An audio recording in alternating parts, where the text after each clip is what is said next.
After the thrills of Montreal 1 week ago, we head ourselves to where Formula One quite literally began. This is Silverstone, the airfield circuit set in Northamptonshire in England, and most of the Formula One teams are based within about 25 miles of this racetrack. It's changed over time. It used to be one of the fastest in the world. It's still fast here today as drivers are preparing for qualifications. They are out and they are doing it on a cold day here at Silverstone. You see that, just 23 degrees Celsius. Some high winds as well. It's overcast, and that will make things very difficult for the drivers. Let's get you then up to speed with qualifying. Your commentary team are Jonathan Simon, Jake Sperry, and Connery Maddock. Over to you, Johnny. Thanks, Will. And throughout qualifying as well, we're always up for a surprise. Last year's pole position to Stephen Michaels, a 1 minute 20.441. This year, already pipped by a man named Josh Rogers, currently holding provisional pole with Sebastian Job behind. And here we are, Jake. Core Sim Racing out on top for the first 2 rounds, but can anybody knock them out on top?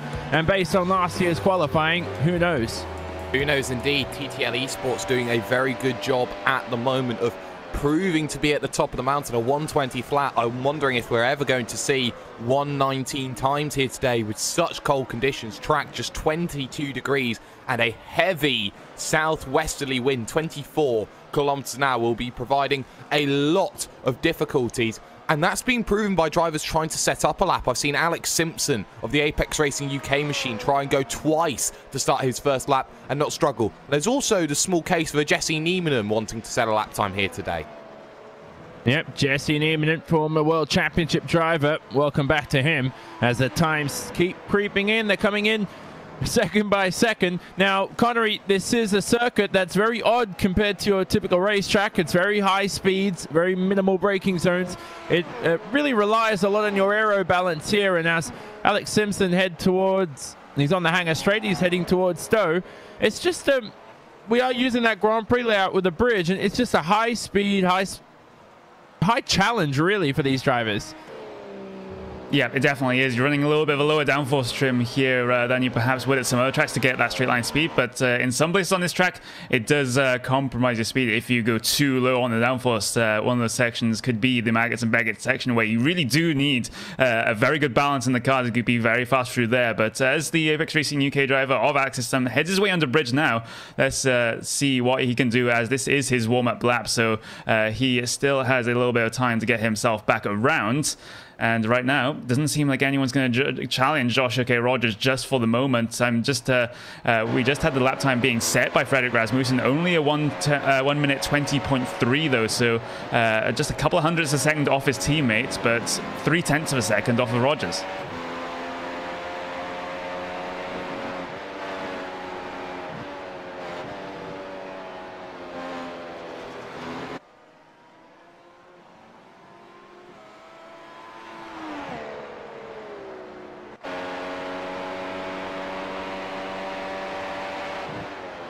So we're still seeing here the times coming in, and you see Josh Rogers right now, currently your pole position setter here at 120 flat here, heading himself into the left and the right. So looking to try and make that push through, as a lot of drivers struggling in these early stages right now. Time still coming down. Spolstra into position number 4 with a 120.461, and Rogers into this Abbey chicane, left then right, trying to set this run up the exit under bridge. Now right-hander, small little lift here, Connery, as he now heads into Priory, and right now Rogers maybe slightly missing the apex there at Priory, but still getting it nicely settled for Brooklands.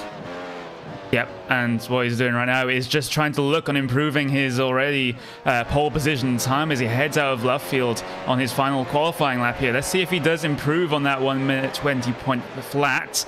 And he does the exact same time. Is that another 1 minute 20 point flat for Joshua K. Rogers? Wow. And Fredrik Rasmussen, he is on his last qualifying lap as well.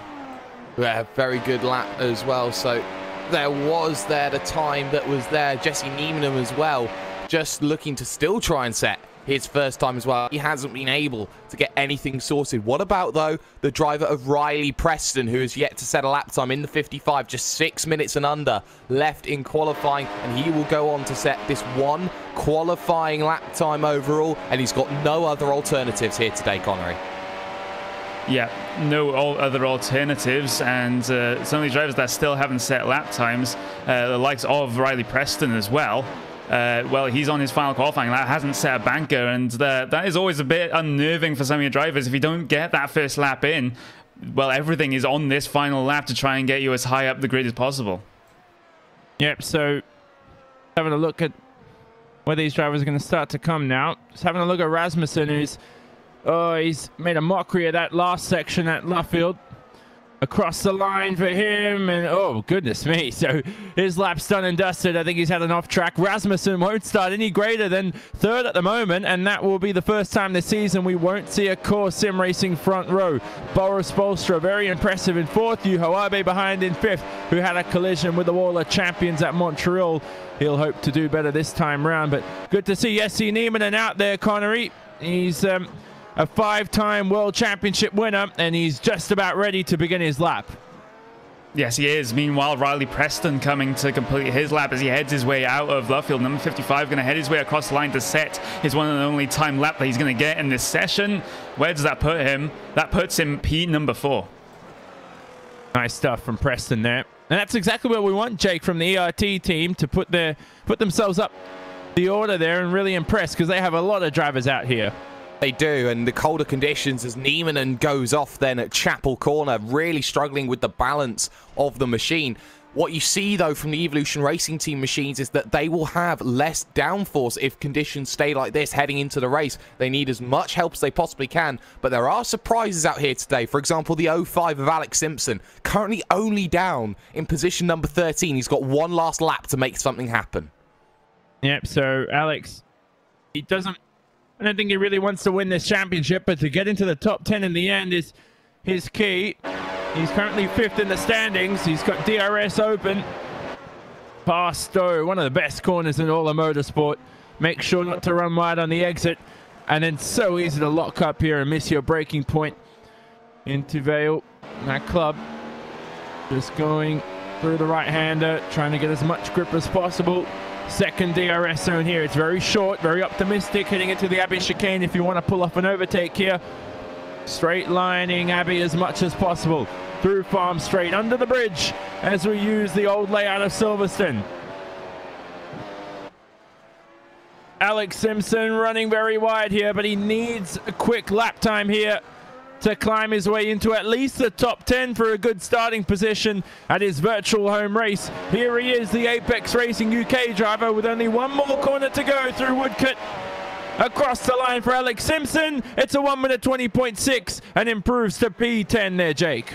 P10, is that exactly what he wanted in this event? I don't think it is. Great improvement from Martin van Loosenhoorn. He bumps him down, position number 9. Niemanen to start another lap, but time is running out. Same can be said for David Williams in the 5 VRS and a SimSport machine. He's down in what is position number 14, and he's had a busy week because he's had to deal with world's fastest game in 24-hour, as well as now coming into here to go for Road to Pro. Yep, so practice could definitely be limited, and that's what David Williams has to focus on in qualifying. Is he knows this track a lot, but you don't want to be making too many mistakes. You've only got 3 maximum laps in this session. In the whole 15 minutes of qualifying, he's going to begin a lap here, and this will be his last trip around Silverstone as he heads towards Copse here, Connery. And Niemanen's not going to qualify, I don't think. Connery, I don't know how much you saw of that, but Niemanen with another spin, he's not going to have enough time to get around and set another lap. Nope, he won't. And yeah, it was just a self-spin, just spun it on the brakes coming down into the chicane and spun that car right around onto the grass, pointing in the wrong direction, not going to get any lap in. He won't have enough laps left in the session to get himself another chance at things. David Williams still out there on track, though. This is his final timed lap. Let's see what he can do with this one, as he only has just a half a lap to go. Yeah, and he made it... He wasn't even close to the apex there at Vale, but now towards the Abbey chicane, That's just so unfortunate for Jesse Nieminen. I mean, very fast qualifier as Williams loses it through Abu chicane. Oh. That lap's done. Oh, he's into the wall there, David Williams. He will start no greater than the 7th row in this race. He's just ahead of Michael Partington. He's in 15th, but Jesse Nieminen, 7 poles in the World Championship, more than his race wins, but nothing today here, as David Williams was our last driver out on track. That is qualifying done, Jake. But look at this. Josh Rogers, the young man. We shouldn't be surprised, but the margin on pole, 2.5 tenths over our last, well, round 1 winner, excuse me. Yes, and they say that there'll be trouble when the kids come out, and the kids have come out to play in brute force right now. Joshua Rogers, it's not just the fact that he's done a 120.011. It's the fact that he's actually done it twice, Johnny, which is the more impressive fact. His first lap and his second lap split by just 0.010 of a second. Yeah, very consistent, and that's what you need. Jesse Nieminen still lapping around, but he's not going to make it. The session's over, so we'll have a look at the results for round number 3 of the iRacing Road Pro Series. Josh Rogers with his first pole position of the season by 2.5 tenths over round 1 winner of Sebastian Job, Freddie Rasmussen, our last round winner at Montreal. He will only qualify on the 2nd row alongside Riley Preston. 2 Australians in the top 4. I'm definitely happy with that, as Boris Bolstra and Yuho Abe head the 3rd row of the grid. The rest of the top 10, brilliant performance from Aurelien Talamon. He's in 7th, followed by Ricardo Orozco, Martin van Loosenhood, and Jorge Montañez. Alex Simpson and Tommy Osgaard, very famous bunch there on the 6th row, followed by Zoran Jonic. And we saw what happened to David Williams at the end of the session. He will start no greater than 14th at the moment. Michael Partington had a very disappointing round in Montreal.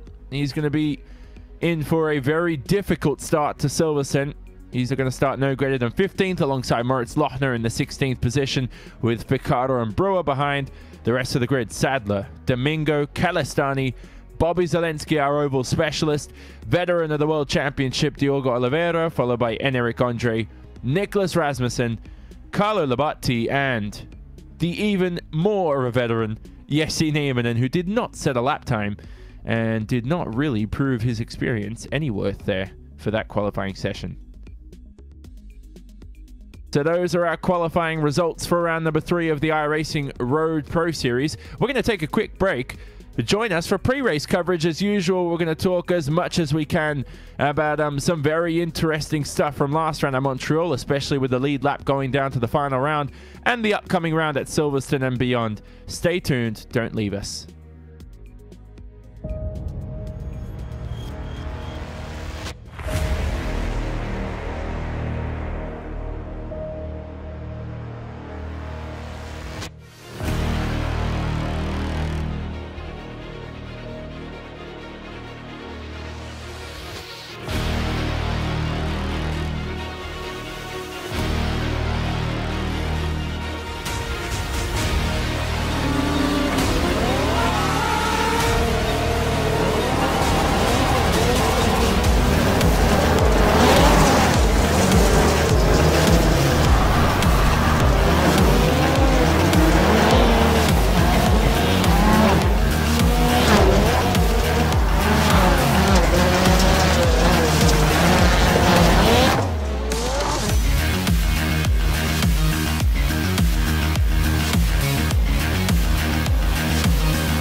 Welcome back, ladies and gentlemen. Pre-race coverage for round number 3 of the iRacing Road Pro Series from Silverstone.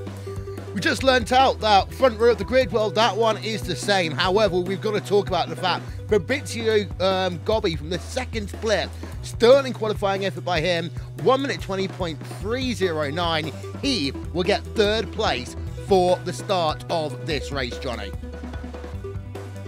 Yeah, what a brilliant lap time there from Fabrizio. Someone who's not really familiar to the front, but he's more than earned that here at Silverstone. Nailed the lap. Well, let's have a look at his race pace too, but at the moment he's currently split between the core sim racing cars of Sebastian Job and Freddie Rasmussen. Very impressed with that performance. Well, I was actually about to talk about Freddie Rasmussen, and we've heard, Jake, that he struggles on race starts. Third place on the grid, the quote-unquote clean side of the track, the better lining towards turn number 1. I was thinking, you know what, you might be okay, but now he's on the outside of row number 2. We've got to put a big circle around Freddie Rasmussen, because I've got a feeling he might struggle at the start in what is a very fast 40 seconds to start the motor race. It is, and I think Fredrik Rasmussen's issue is probably going to come down to the fact that he's now what you'd classify as in the pack a little bit in comparison to being on the front row. He has had better starts in comparison to his teammate Sebastian Job, but the issue for Rasmussen is going to be, yes, he may not have the best of starts in the world, but now he's going to have some of the quicker starters now trying to make 6s and 7s up through the field into turn number 1, into corners which are very, very fast and ferocious. And if you leave even half a door open, there may be big contact, and no one wants to see an instant end like Macau earlier on today. Yeah, indeed so. Worth noting that 51 drivers actually set a qualifying time for this race. A number of them didn't set a qualifying time. We need to talk about one of those drivers a bit more. That is Yassi Niemann. And Connie, when I showed the weather, I talked about cold track conditions, but 23 km/h winds. This track, if you get a crosswind, it can be very difficult. I think that caught a lot of people out here today. It caught out Alex Simpson a little bit, caught out a couple of the Radicals drivers. Biggest loser, Yassi Niemann. Yep, the previous World Championship Series contender, not really impressing in qualifying, having not set a lap time, but this just makes for a very, very interesting race once we get into things, because we have to see how far he can climb up the field with his past experience. Maybe not past experience in this car in particular. He's obviously more used to the old Formula 1 car, the Williams FW31, but yeah, the wind could have definitely been a factor there, because it was basically almost a crosswind right to left coming into Copse, and his very, very strong crosswind at that, around about 23 km/h for most of the session. So with aero-sensitive cars like these, could be a possible issue that these drivers have to deal with. It just gives that car just a little bit of an unsettled feeling coming into some of these corners, but Yassi Niemann is definitely one to keep an eye on going into this race, considering how far back he's starting. Yeah, just having a look at where the cut is going to be. Currently looking at around P number 31. So ML Stansko is not going to make the top split for this event. Of course, unlike the World Championship Grand Prix Series, where if you don't qualify, you're not in the show at all, there will be multiple splits that take part for the Pro Series of road racing. So back to you then, Johnny. Front row of the grid, Joshua Roberts, absolutely phenomenal qualifying, 120.011 twice. Yeah, brilliant time. He's very quick. I've hardly ever seen that with someone pretty much matching the same pole time twice. So if you have to pick a pole lap to choose from, is it the second one or the first one? That's a very good thing to find out. But the other thing is, I'm not surprised with him being this close up. It's just about the race now, because those core cars are so fast in the race. We're just going to find out if they made mistakes during qualifying or whether they're genuinely slower than Josh Rogers. Well, for Rogers, what he wants to do is make sure he leads at the end of lap number 1. Really throw the spanner into the works, I would say, in terms of core sim racing. But you got to, you'd say, keep an eye out on the likes of Gobbi. Keep an eye out on the start for Rasmussen. And you can't forget about Riley Preston either, really. And I'm having a look through. Martin van Loosenhoorn in P number 10 could be someone that you think about, okay, if we're going to have a hard charger today, it might be Van Loosenhoorn. We've seen it before. Yeah, and you know what? Martin van Loosenhoorn, former Apex Racing UK driver too, so he's the one who bumped out Alex Simpson, the team boss of Apex Racing UK, out of the top 10. He's a very quick guy. He's drives different cars around iRacing. He's just natural. He's a natural talent, and so for him, coming back into the World Championship is a big task now, because he's currently in the 6th position in the championship. Can he sustain that? It's very close in the championship, going down from basically P5 to P8 at the moment. But at the moment, I think Martin van Loozenhout, he's a guy who needs a second shot at the World Championship, and these results are very important here in the early rounds, because these are results you can't make up for, Will, later on in the season when you start to make mistakes. And when you see rounds, last round, for example, like what happened to Michael Partington, who had a very strong round number 1. Montreal wasn't the best for him, but he's still 8th in the championship.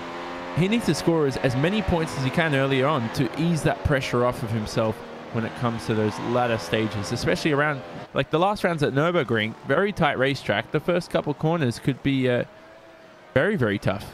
Yeah, and actually thinking about Party, P number 16 in qualifying, Jake, so not a good qualifying by him when we put that into perspective. And, you know, he's one of those drivers who we think will probably end up with a top 10, but we just got to pay attention again, because I think he's one of these drivers, if he has a poor start to this race, he really could struggle.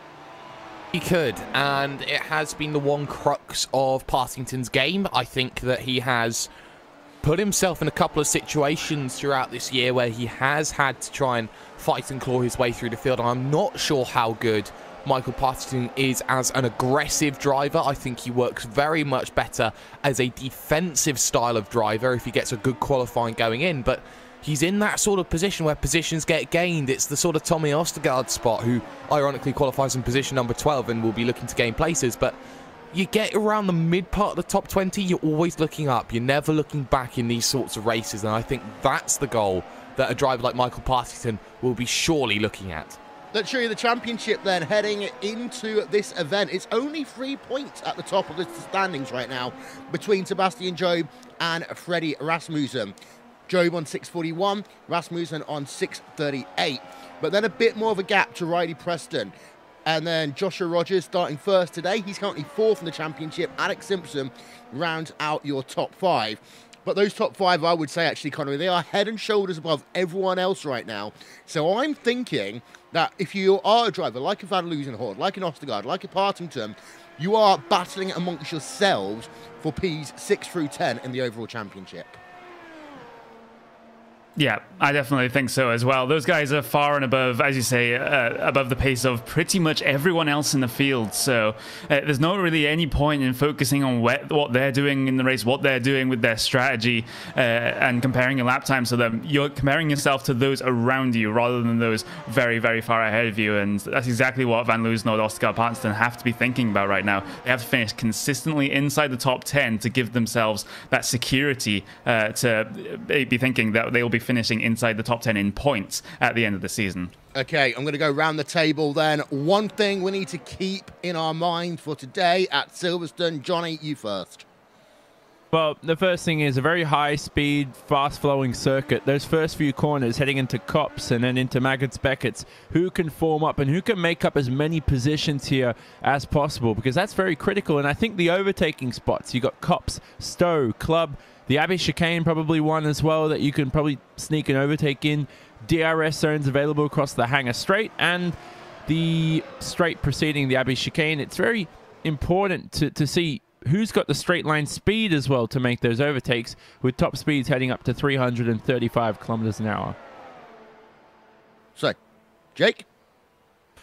I'm going to be a little bit cheatsy here and say 2 things, but one really isn't towards the race. Michael Partington suffering with illness, as I've just found out in the last couple of moments, so that's probably why he's a little bit further down the order. But I think that for Silverstone, I think that there is more opportunity to overtake than most other circuits, so I think that there is going to be a lot of availability to make positions up if you're clever into corners like the Priory, Brooklands, Luffield section. I think that final end of the lap holds potential to make moves, and easily one into Stowe. If you can't do it at Stowe, on the brakes into the Vale, this circuit presents multiple opportunity. And Connery.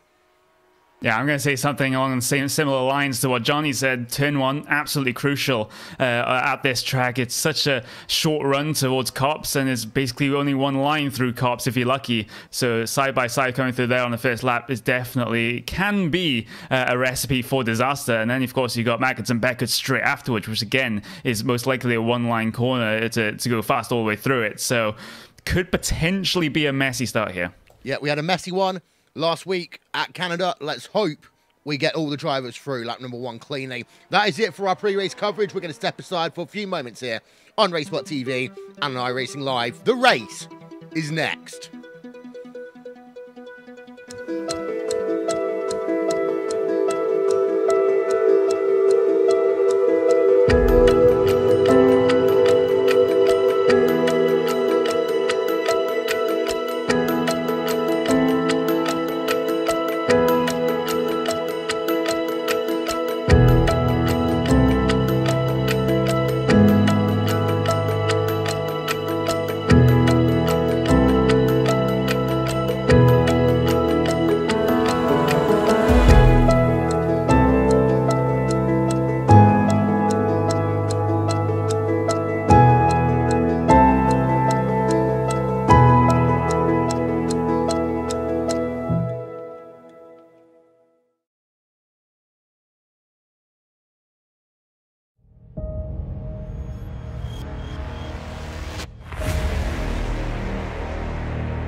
iRacing, you wanted the best, you got them 4 abreast, often imitated, never duplicated, the greatest show on dirt, the World of Outlaws.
Welcome to Silverstone and to the 3rd round of the iRacing Road Pro Series here on RaceSpotTV and on iRacing Live.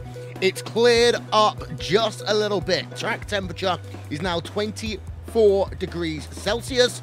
Gonna hand it over to your commentary team, leading Jonathan Tamon, Jake Sperry, and Connery Maddock. Over to you, Johnny. So 5.1 kilometers, 3.2 miles, depending on your units of choice, around the Silverstone Bridge layout in Northamptonshire in the UK. 17 turns to challenge the drivers today, with 7 of those to the left, the other 10 to the right. 60 laps of racing action. Pit lane lost time around about 20 to 25 seconds, with minimal elevation change and top speeds of up to 335 kilometers an hour. 2 DRS zones available for the drivers, one on the Hanger straight heading to Stowe, the other on the back straight heading towards the Abbey chicane that currently Josh Rogers is rounding himself through. And as we said, Jake, in qualifying, track temperature is very cool, but today we come to the race, 41-degree track temp. Will that affect the tires at all come race time? It's a massive change from qualifying to the race, and it will take a lot of adaptability heading into a very, very difficult section of this event.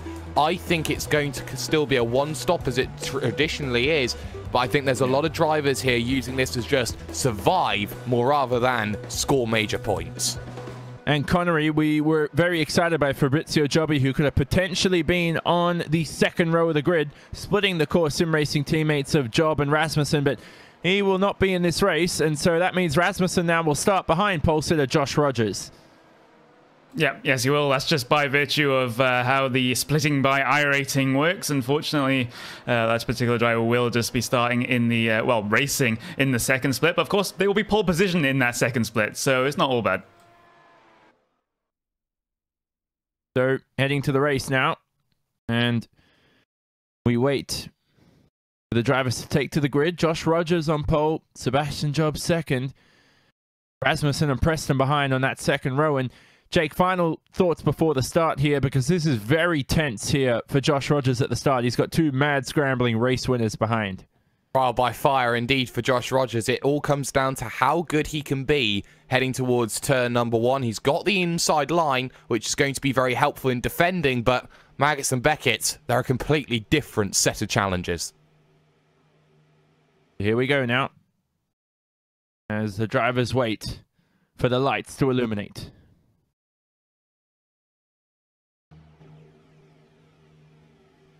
Preston in 4th. Will look to get a good start here. His Australian compatriot of Rogers looks at the lights here as they illuminate, with 60 laps of racing action coming up. And we go green at Silverstone. Oh, it looked like Preston got away well, and there's a tap there. Sebastian Jobs turned around, so is Riley Preston. Carnage on the start-finish straight here at the start, but it's Josh Rogers who gets away in pole position. Oh, goodness, Jake, have a look behind. It looked like Preston and Job collided. It did, and Preston jumped the start a little bit heading through, and he just got way too greedy. There was a big mistake from Sebastian Job. He's been struggling with his starts a lot, and everybody getting caught up in the opening lap incident. I count that as 10 cars plus, all really, really struggling. And now Rogers breaks away, Rasmussen and Spolstra in 3rd. And Alex Simpson up into the 4th position, but he's under attack from Sebastian Job, who remains in this race here. The two are alongside each other, heading into the Abbey chicane. The Vale chicane. Here's Simpson on the inside, but he can't maintain P4 as Sebastian Job files his way through there. So damage limitation for Sebastian Job here, Connery. But what a magnificent start from Alex Simpson. Yeah, absolutely fantastic start. Up 6 positions already, and we're not even we're getting towards the 3/4 of a lap done here, as the top 3 cars have just broken away from the rest. You got Joshua K. Rogers, Frederick Rasmussen, Boris Spolzer in that leading pack. You also get Sebastian Job trying to catch back up to them. It's an absolute train for the rest of these positions now heading through left field. So we'll have a look at who's actually retired from this event, but there's so many cars. We've lost count, but Josh Rogers leads at the end of the first lap, just ahead of Freddie Rasmussen by 1 second. Boris Spolstra in 3rd from 5th on the grid, followed by Sebastian Job and Alex Simpson. Ricardo Orozco from 8th on the grid jumps up to 6th. Zoran Jonic, who started 13th, he's into the 7th position with Yuho Abe behind in 8th. And then the rest of the top 10, Michael Partington and David Williams. Tommy Osgaard in 11th, Massimiliano Ficcardo in 12th, but what a start there from Josh Thompson here, Jake, from 29th, avoided all the carnage. He's in 14th. And doing a very good job from 14th position as well. And now looking to take position 13 as he sends one down to the inside on the driver of Jorge Montañez. Positive sim racing. Not much you're going to argue about that. He will lose that position because of it. Bit of damage on the front wing for Josh Thompson as Montañez just behind, now having to defend from the driver of Moritz Lohner in the Hoytzenveld Core Motorsports machine. Down the inside then at the Vale and then into this next corner of Club. He does very well. He takes the position and now look how far Montañez goes back. Sadler with a big dive. Oh, good stuff from Alex Sadler. Caught him unaware, and he's up into the 15th position. Jorge Montañez had a look on the inside, but they keep it together. No contact between the two. And Montañez now from 10th on the grid finds his way in P16. He's lost 3 positions this lap, Connery. Yeah, not a good position, and that's good, not a good position for him to be in, and he's lost 6 positions since the start of this race. There's Boris Spolstra in. Does he have damage to that car? This is definitely not a scheduled stop. That car is tracking a little bit weirdly. He was running in position number 3 after the carnage at the start, but that damage a little bit too much to bear for Spolstra. He's in. Oh, goodness. Boris Spolstra from 5th on the grid had an amazing start. Hang on. I think that may be a jump start. Yeah, possibly. It looked like a quick penalty, wasn't it? So we don't know what happened to Boris Spolstra, but he's out in the way in the T car, and he's now currently in the 25th position. He's right behind Jesse Nieminen, who made this race despite not setting a qualifying time. And, oh, goodness me, Jake, but for Boris Spolstra, now he's got a whole lot of work to do now.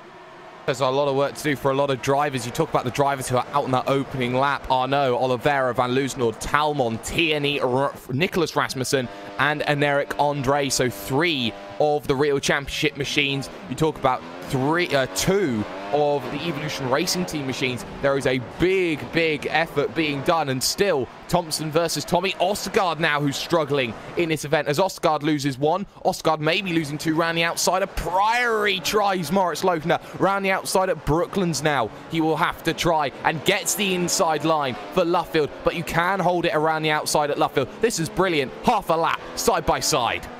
Yeah, look at Lohner now. What can he do here on the main straight? As they'll begin another lap. Lohner straight through.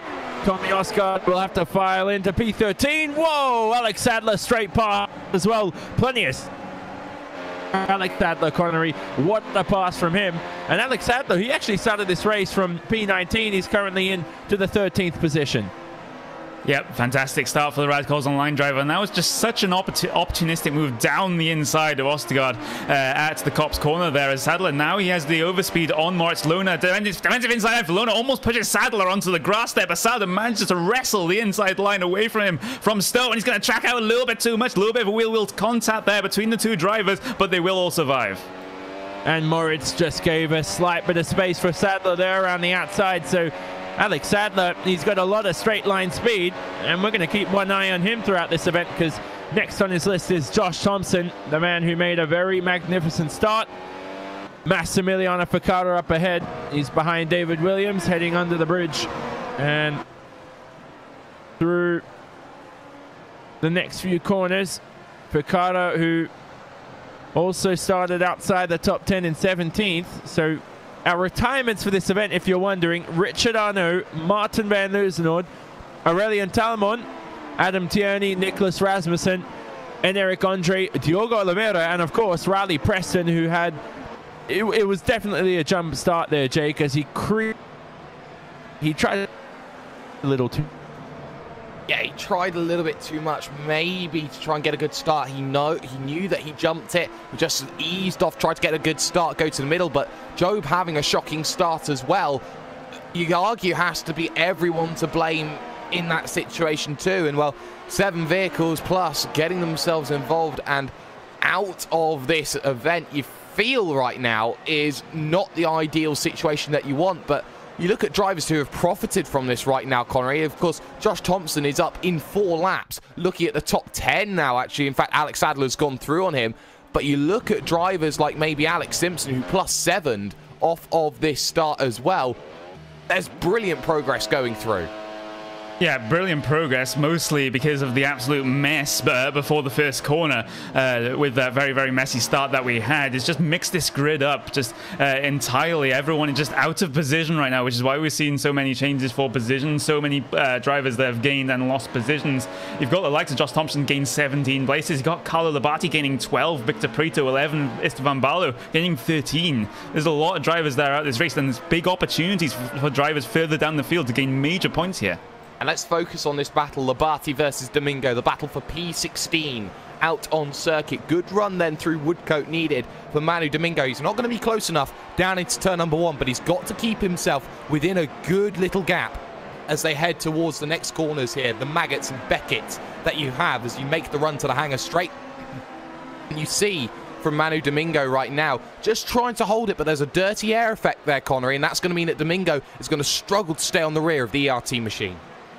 Yeah, the dirty air effect is going to be huge heading through high downforce sections like Maggots and Beckett's, but Manu Domingo will get the DRS heading down the hangar straight, not anywhere close enough to make a move down in towards Stowe. He'll just have to work on closing that gap over the next couple of laps and just see if he can do something a little bit later on. But there's still a tight battle going on between Moritz Luchner and Josh Thompson here, and in fact Moritz Luchner manages to get his way by on previous couple of corners.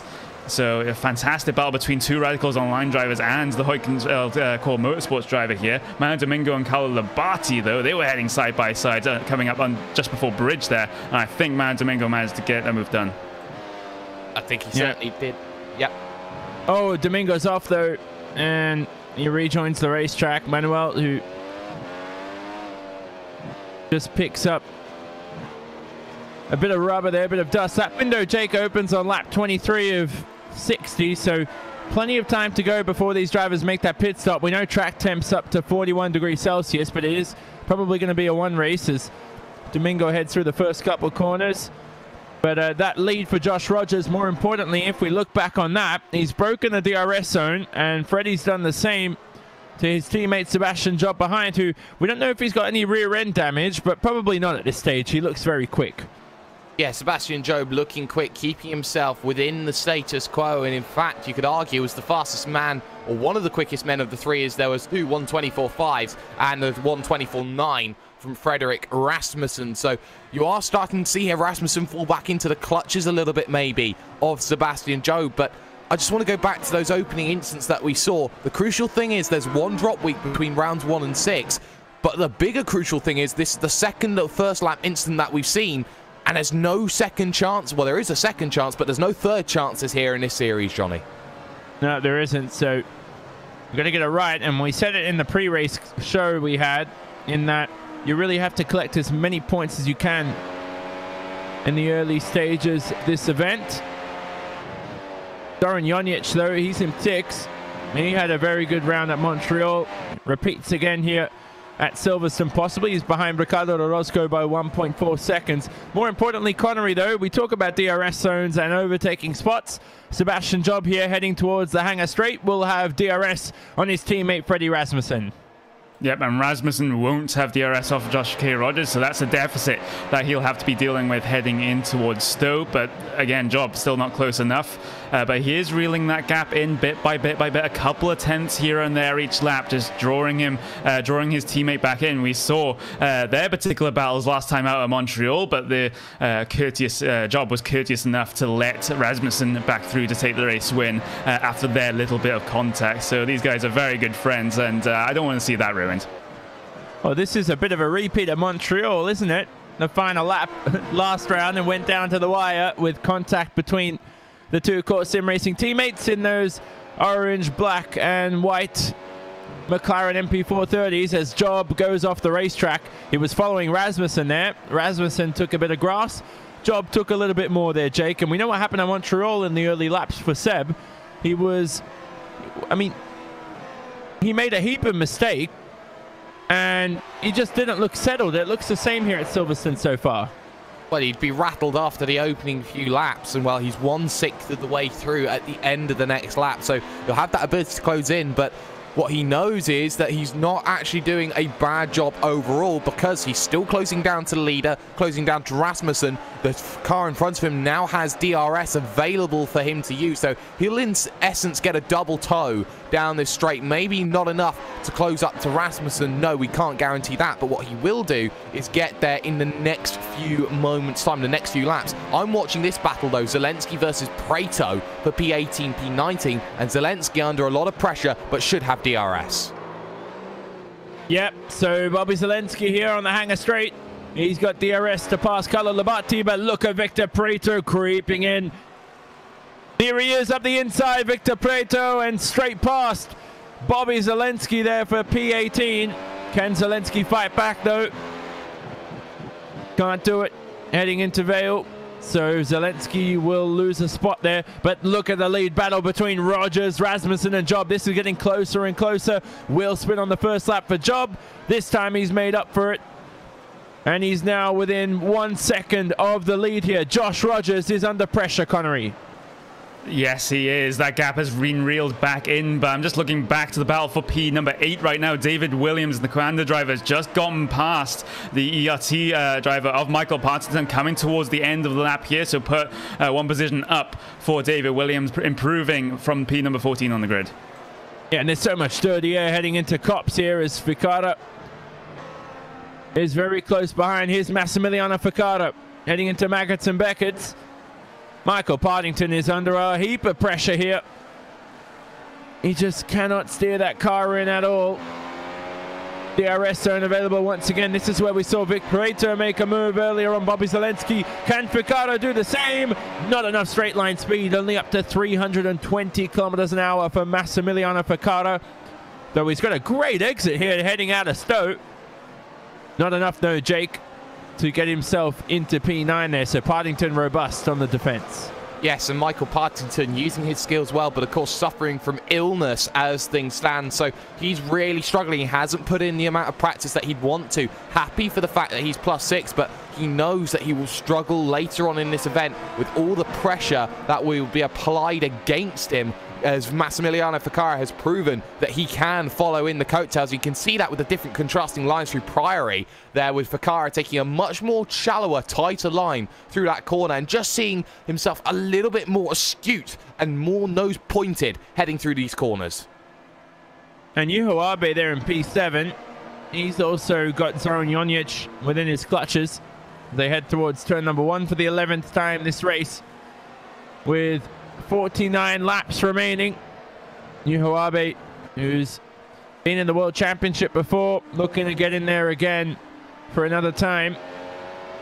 He seems to be creeping in on Jonic corner by corner. The lead though, Rasmussen very close to Josh Rogers, heading at the end of the hangar straight, not close enough to make a move, and he remains in P2 for the time being. So Freddie Rasmussen putting a lot of pressure on Josh Rogers at this stage of the race. Now we know that pit window, Connery, we mentioned it, lap 23 onwards, we're searching for it. Does Freddie, if he can't get past Josh Rogers, because Silverstone's not the easiest place to make a move, does he consider possibly the undercut? He'll have to, right? Yeah, well, if he can't find any way past otherwise, then he's going to have to take that option. But that might compromise him later on in the race, especially with his the race with his teammate as well.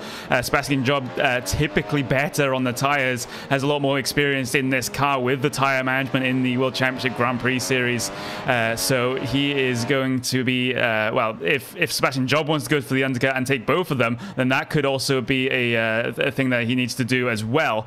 But, you know, it's going to have to be a decision by both of these core sim racing drivers. They're probably going to have to work together to try and negotiate Joshua Rogers right now. Yep. Much of a braking circuit. There aren't that many braking spots, so it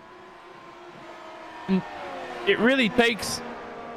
Yeah, it's a different element to other racetracks as Josh Rogers goes defensive. It's other racetracks, you'll see the late breakers try to make a move, but at this racetrack, it's all really about your straight line speed. Yeah, it is about the straight line speed. It's about how you can manage it when you get into those sorts of areas. You're hoping that you get a chance out of Beckett's, out of Chapel, and really get that run heading in towards the right-hander. So, you know, you put yourself on that run to Stowe and you always look for an opportunity to make things happen Sometimes it doesn't work the way, though, that you think, though. But look at this one, though, Johnny. Juho Abe, Zoran Jonjic right now. Battle P6, P7. Abe waiting right now for that opportunity in the 16 machine. And right now, Juho Abe probably thinking, you know, there's Ricardo Orozco just down the road as well. There's a top 5 at stake. Yeah, possibly. So they're all fighting for valuable points here. So Juho Abe there at final corner. Left field. He's very close here, Connery, to Zoran Jonjic. Yep, next lap could be a possibility as they head to complete lap 12. On to lap number 13 for these guys. Abe definitely in a very good position to try and get one over the Orion Racing Team driver right now. The battle at the front is staying a little bit stagnant right now. Still not close enough for Rasmussen or Job to make passes. But Abe coming through the Magnussen-Beckett section right now. Important to get a good run out of Chapel to maximize the effect of the DRS coming down the hanger straight. Let's see what he does here. He gets the DRS, but not going to be close enough, Jake. No, not going to be close enough just yet. So Juho Abe then will have to sit and play the waiting game yet again. Leading 3, line astern yet again, but further down. The battle's starting to open out a bit. I believe Carlo Labate has run into issues. He's dropped back now behind the charging Boris Spolstra. And Spolstra, who pitted on lap 3, what we believe to be a drive-through penalty, or a stop-and-hold penalty, as it were, now back inside the top 20, making positions. Thanks to the incidents today, Spolstra is gaining more money for his buck. Yeah, he's kind of lucky that that mess happened on the start with him making that, you know, accused jump start and having to come down the pits to save that penalty. Massive recovery drive for him on the cards. Of course, started P number 5 down in P number 20 right now, looking to gain one more position over Dan Brewer. And just having a look at the lap time, it's a huge advantage to Boris Spolstra. It's around about a second that last time by he had over Dan Brewer. And, you know, he's even faster than a couple of the drivers ahead. So he is absolutely on a charge right now. But there's also another still close battle between Michael Partington and Massimiliano Ficarra as well. We know that Michael Partington's a little bit under the weather. That may be affecting his performance, but let's see if it affects his defense to Ficarra. But behind Ficarra, of course, is Moritz Lohner, who will be hoping to try and get himself up inside the top 10 for the first time here today. The Hoytsinveld Core Motorsports machine. And that's the thing with Hoytsinveld. They don't necessarily have the same structures that everyone else has for Moritz Lohner to develop, because that is very much a GT3-based team. So Moritz Lohner very much on his own, almost like a privateer or an independent driver would be, Connery. Yeah, but even though he is pretty much for all intents and purposes a privateer because of his team's heritage usually in the GT cars, he's still doing very, very well, just trying to get himself inside the top 10 here at Silverstone, which is the important thing to get, because top 10 in points at the end of the season means you do get a Pro World Championship license at the end of things. And, well, that would mean the Hoytsinveld Core Motorsports car in both the Blancpain GT Series and in the World Championship Grand Prix Series as well. They'll definitely be happy with that. Definitely will. A driver who won't be happy, though, is the 33 of Carl Winkler. Why? Because he won 2 second split races in the opening 2 rounds of the season. And because of that, Connery, he's 13th in the championship. He needs to get into that top 10 and score big points. He's not proving himself today. P23, he'll be dropping massive points compared to his rivals. Yes, he absolutely will, and he might have been one of those drivers that did get caught up in that first lap instant. You can see the damage to that front wing. The driver's right-hand side of that front wing is all crinkled up. He must be using a ton of speed through the high downforce sections as a result of that. So we can expect his pace to improve in the second stint once he gets that scheduled stop done. He doesn't feel that's enough damage to come in right now and get it repaired, but he will get that front wing changed in the scheduled stop. He will, and there will be opportunity for that to happen. Still, the train leaves Lohner, Ficarra, Partington for 9, 10 and 11 as Lohner closes up to the rear as he looks for an opportunity maybe towards Abbey chicane, which is not the most traditional overtaking opportunity, but by the looks of things, a second DRS zone as they get themselves on the brakes in. Big long lunge from the driver of Massimiliano Ficarra. Not much you can do in terms of a move, but again, leading 3 at the front right now, Rogers, Rasmussen and Job. And if you're Sebastian Job, are you content with just sitting there and waiting for an opportunity to come along? Or are you happy knowing that Frederick Rasmussen is just holding this gap at about 0.4 of a second? Rasmussen is closer than he has ever been to Joshua Rogers.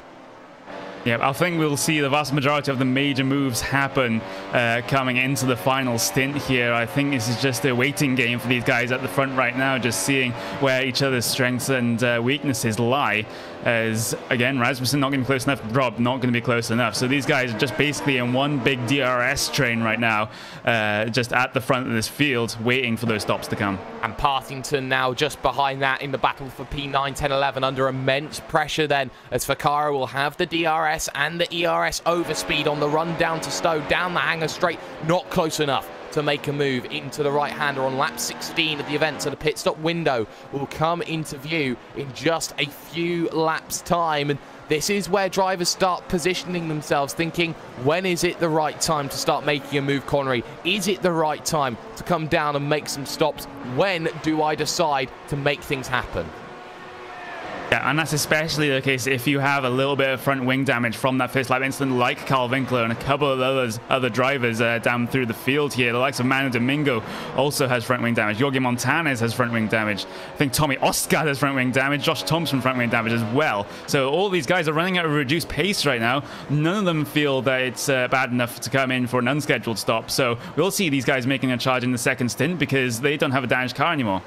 And they'll be expected to lose maybe 5 seconds in the stop in comparison to their rivals, and that's going to be a big worry when you go further on through this event and you look at drivers dropping positions, and they have a lot more work to do. These front three have to be careful though. They're starting to allow Alex Simpson in the Apex Racing UK machine to close that gap down. The gap is 3 seconds between Simpson and Job. It's only got to be within 1 second, Connery, for Alex Simpson to have DRS, and he will hope that Josh Rogers continues to run at this 125.3 pace. Little wiggle from Rasmussen, he's under pressure. Yeah, you have to feel that maybe the tires are starting to go away from Rasmussen. We saw this at Interlagos. He's not really one of the best at managing the tires in these McLaren MP430s. Sebastian Job much better at that, and we see wiggles from Rasmussen quite a lot of the time at the end of stints here. So I wouldn't be surprised if he decides to pay in early if those tires go too far away from him. Try and get the undercut over Josh Rogers and try and get P1 after the stops are done, but that just delays the tire wear problem. That means you're just going to have even more troubles at the end of this race, as they both missed pit road this time by, so not an extreme early stop for these guys. Alex Simpson did gain about 0.2 of a second that last time by. We'll see what the gain is this time by. It's going to be a 1 minute 25.3 for Alex Simpson, and that is going to be around about 0.5 of a second faster than Sebastian Job. So Alex Simpson, bit by bit, is reeling these leaders in, but not enough to really be troubling them. Not at the moment. Battle further down, P17, 18, 19. This is Victor Prato versus Dan Brewer versus Boris Spolstra, two teammates in the Evolution Racing team. And you also have the driver, Victor Prato, in the Champs iRacing machine, looking to try and re-qualify into the iRacing World Championship Grand Prix Series, Connery, losing his top 30 status, which will make his life even more difficult for next year because it's only a top 20 status heading on forward. Yeah, it is, and there's talk of introducing a new participation rule as well, meaning that you have to run a certain amount of races in that World Championship Grand Prix Series to even secure your license for the next season, no matter where you place in the standings. You have to finish top 20 and do a certain amount of races as well. So that is another thing that these drivers have to be concerned about, is Istvan Balo has to run over Bobby Zelensky, number 14 car, has to defend coming into Stowe. And he does get that position defended, and I'm always amazed at Bobby Zelensky because he's kind of like another PJ Sturgios. He's good at the oval racing. He's in that NASCAR Peak Entry Series, and he's trying to get himself into the World Championship Series here as well. It's just such a multi-talented driver. Certainly can be a very multi-talented driver. We'll see whether that happens. But Johnny, welcome back. Lead 3 still split by a second. Yeah, a few technical gremlins for me. Hopefully none for these drivers out there, but good timing for Bobby Zelensky to talk about him, because I think I motivated him, Connery, about a couple months ago. I was talking to him with Cisco Scaramuzzo, who's part of LSR TV, and I said, "Who's Bobby Zelensky?" I had no idea who he was. I never watched the Peak Antifreeze series, and he's like, "Maybe I need to try the roadside a little bit more." And here he is in the Pro Series. He's gone that far. Maybe I put that chip on his shoulder. Yep, and well, there are quite a few transferable skills between the two disciplines of racing, and both PJ and Bobby definitely show that you can be quick in both disciplines, and it's just absolutely fantastic to see those guys over here on the road side of things as well. But looking at the battle for P number 10, this is just Massimiliano Ficarra and Mats Lochner here getting very, very close, heading their way in towards Abbey now. Still not close enough for Lochner to get his way past, but look how deep he goes in the brakes, and every single braking zone he's bringing that front wing right to the gearbox of Ficarra, but he's just not able to find any gap to stick his nose in. Yeah, and these points are critical because Moritz Lochner is 9th in the championship, and he needs every point he can extract to make it into the top 10 and get a 2018 iRacing World Championship Grand Prix Series license. Here he is through left field. He goes for the V line through that corner. Ficarra went for a tighter line, but the better exit. There is Ficarra heading into turn number 1. He's right behind Michael Partington too, Jake, who he's dropped behind a little bit from David Williams in front. He's about 2 seconds behind. Williams, though, at the same time, he's catching Juho Abe and Zoran Jonic. Zoran is not making any progress at all in P6. No, he isn't, and he's not being able to close up. But you look at this now for Ficarra, right behind Partington, who's defensive in towards Stowe corner, round the outside. He'll have to go, they touch, and both of them are going to go spearing off to the left-hand side onto the AstroTurf. And, well, my goodness me, Michael Partington, he tried to defend it. He just didn't get that vehicle turned back down onto the apex, and as such, now behind Tommy Ostergaard, making positions. And, again, around goes Ficarra. Oh, Ficarra around again. And I don't even know where he is right now. He's 100 miles off the racetrack. He's going to rejoin here at Club. And hopefully not in anybody's way. Boris Bolstra a couple of seconds behind there. But Ficarra found his way onto the grass. He's lost a lot of positions. And he's in the championship charge as well. He currently holds that last license in P10 if the championship stopped at the moment. Oh, he's spun again. Oh, man. And Connery, you can see what happens there. One spin in the McLaren. You really have to cool those tires down. Otherwise, it's going to get exponentially worse. It could either be that or he has some sort of suspension damage to that car. We'll just have to see as he still tries to spin that car back around. Did he actually make contact with the barriers then? Oh no, he was just waiting for the rest of the traffic to come through. So good job holding the brakes there for Ficarra just to let the traffic go through instead of pulling out in front of them. There's another wiggle coming through Priory. So that car isn't looking too healthy. And Jake, we talked about that pit window at lap 23. Manuel Domingo pits at the end of lap 21.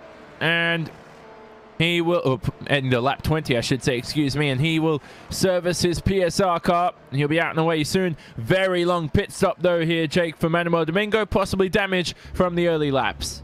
Yes, and he will look to get out and away, and he was running a little bit on his own behind the likes of maybe a Dan Brewer or so. So we'll see where he comes out in comparison to all of those drivers, but you can't turn away from the top three. Is running very wide, actually, in through Priory, who is Joshua Rogers right now, Rasmussen and Job getting themselves into play, and with the pit stop window now starting to look open, who dives in early? Who decides they want to make this stop? Or do they force Josh Rogers to stay out as long as possible on really battered and old tyres? Yeah, well, let's have a look at that top three battle, because Job now, he's very close to Rasmussen, who's also very close to Josh Rogers. Rogers has led every single lap here from pole position. He's on his way for the Grand Slam. 3 drivers off, though, Connery, down the back of the pack. No, there's the number 3 driver that was off. Moritz Lochner coming down in towards, I believe that's Priory there. Oh, contact. Connery. Sorry, the lead battle here. Here's Josh Rogers being passed by Freddie Rasmussen. The two are alongside each other heading into Stowe, and Rasmussen climbs his way into the lead, heading into the pit stop phase. Job here also has a shot into P2. Will it be a double whammy for Rogers? It is. The 2 Core Sim racing cars up into the top 2. What a move there from both of them. And Connery, wow. Rogers, he was coming up to the pit stop phase. He had the advantage. It's all gone. Yeah, and that is exactly what Core Sim Racing needed to get both of their drivers by in a relatively quick fashion. Freddie Rasmussen around the outside at Stowe. That was an absolutely fantastic move. The car just gripped up for him, and while Josh Rogers was bleeding from that move, there was Sebastian Job to pounce on him while he was vulnerable, getting both Core Sim Racing cars past just before the pit stop phase. And now what do they do when they come up towards pit entry right now? Both the Core Sim Racing cars are coming up to that stage now. Do any of them come in? Sebastian Job comes in, Rogers stays out, Rasmussen stays out. Yeah, I was going to say, if the two core cars continued, I would pit if I was Josh Rogers, but Seb has closed the door on that, and Rasmussen leads for the first time this race. So Sebastian Job, where's he going to feed out? That's the question, Jake. He's going to be in a lot of traffic as he exits the pits. It depends on where he is. He may be in the Thompson-Oscar battle. He may be the bridge between the gaps. He may be with the Moritz Lochner machine, which spun a little bit earlier on. It depends on when he goes, and it's a long stay in that box, and he finally gets himself going. Front wing damage maybe we could have seen, but he gets himself out, he gets himself going, and crucially enough, it's clean air between the lap Jesse Niemanen and Jorge Montañez just in front. So a lot of work to do, currently in position 14 on circuit. Yeah, I think there actually is rear-end damage to Sebastian Job's car, and that must have been from Riley Preston at the start of the race. That rear light is offset a little bit to the left. So Sebastian Job has lost a lot of time. He's behind Montañez, as Jake was speaking about. He's currently in P14. And it's just a matter of what the top two do now, Connery, as they head towards the final few corners through Brooklands. Yeah, Job has to be careful with that rear diffuser damage, as that is where a large amount of the downforce is generated for relatively little drag, as Fredrik Rasmussen heads his way in. Joshua Rogers still staying out another lap. He wants the fresher tires at the end of this race. Yep, so Rogers now will lead this lap again. Alex Simpson finds himself in P2.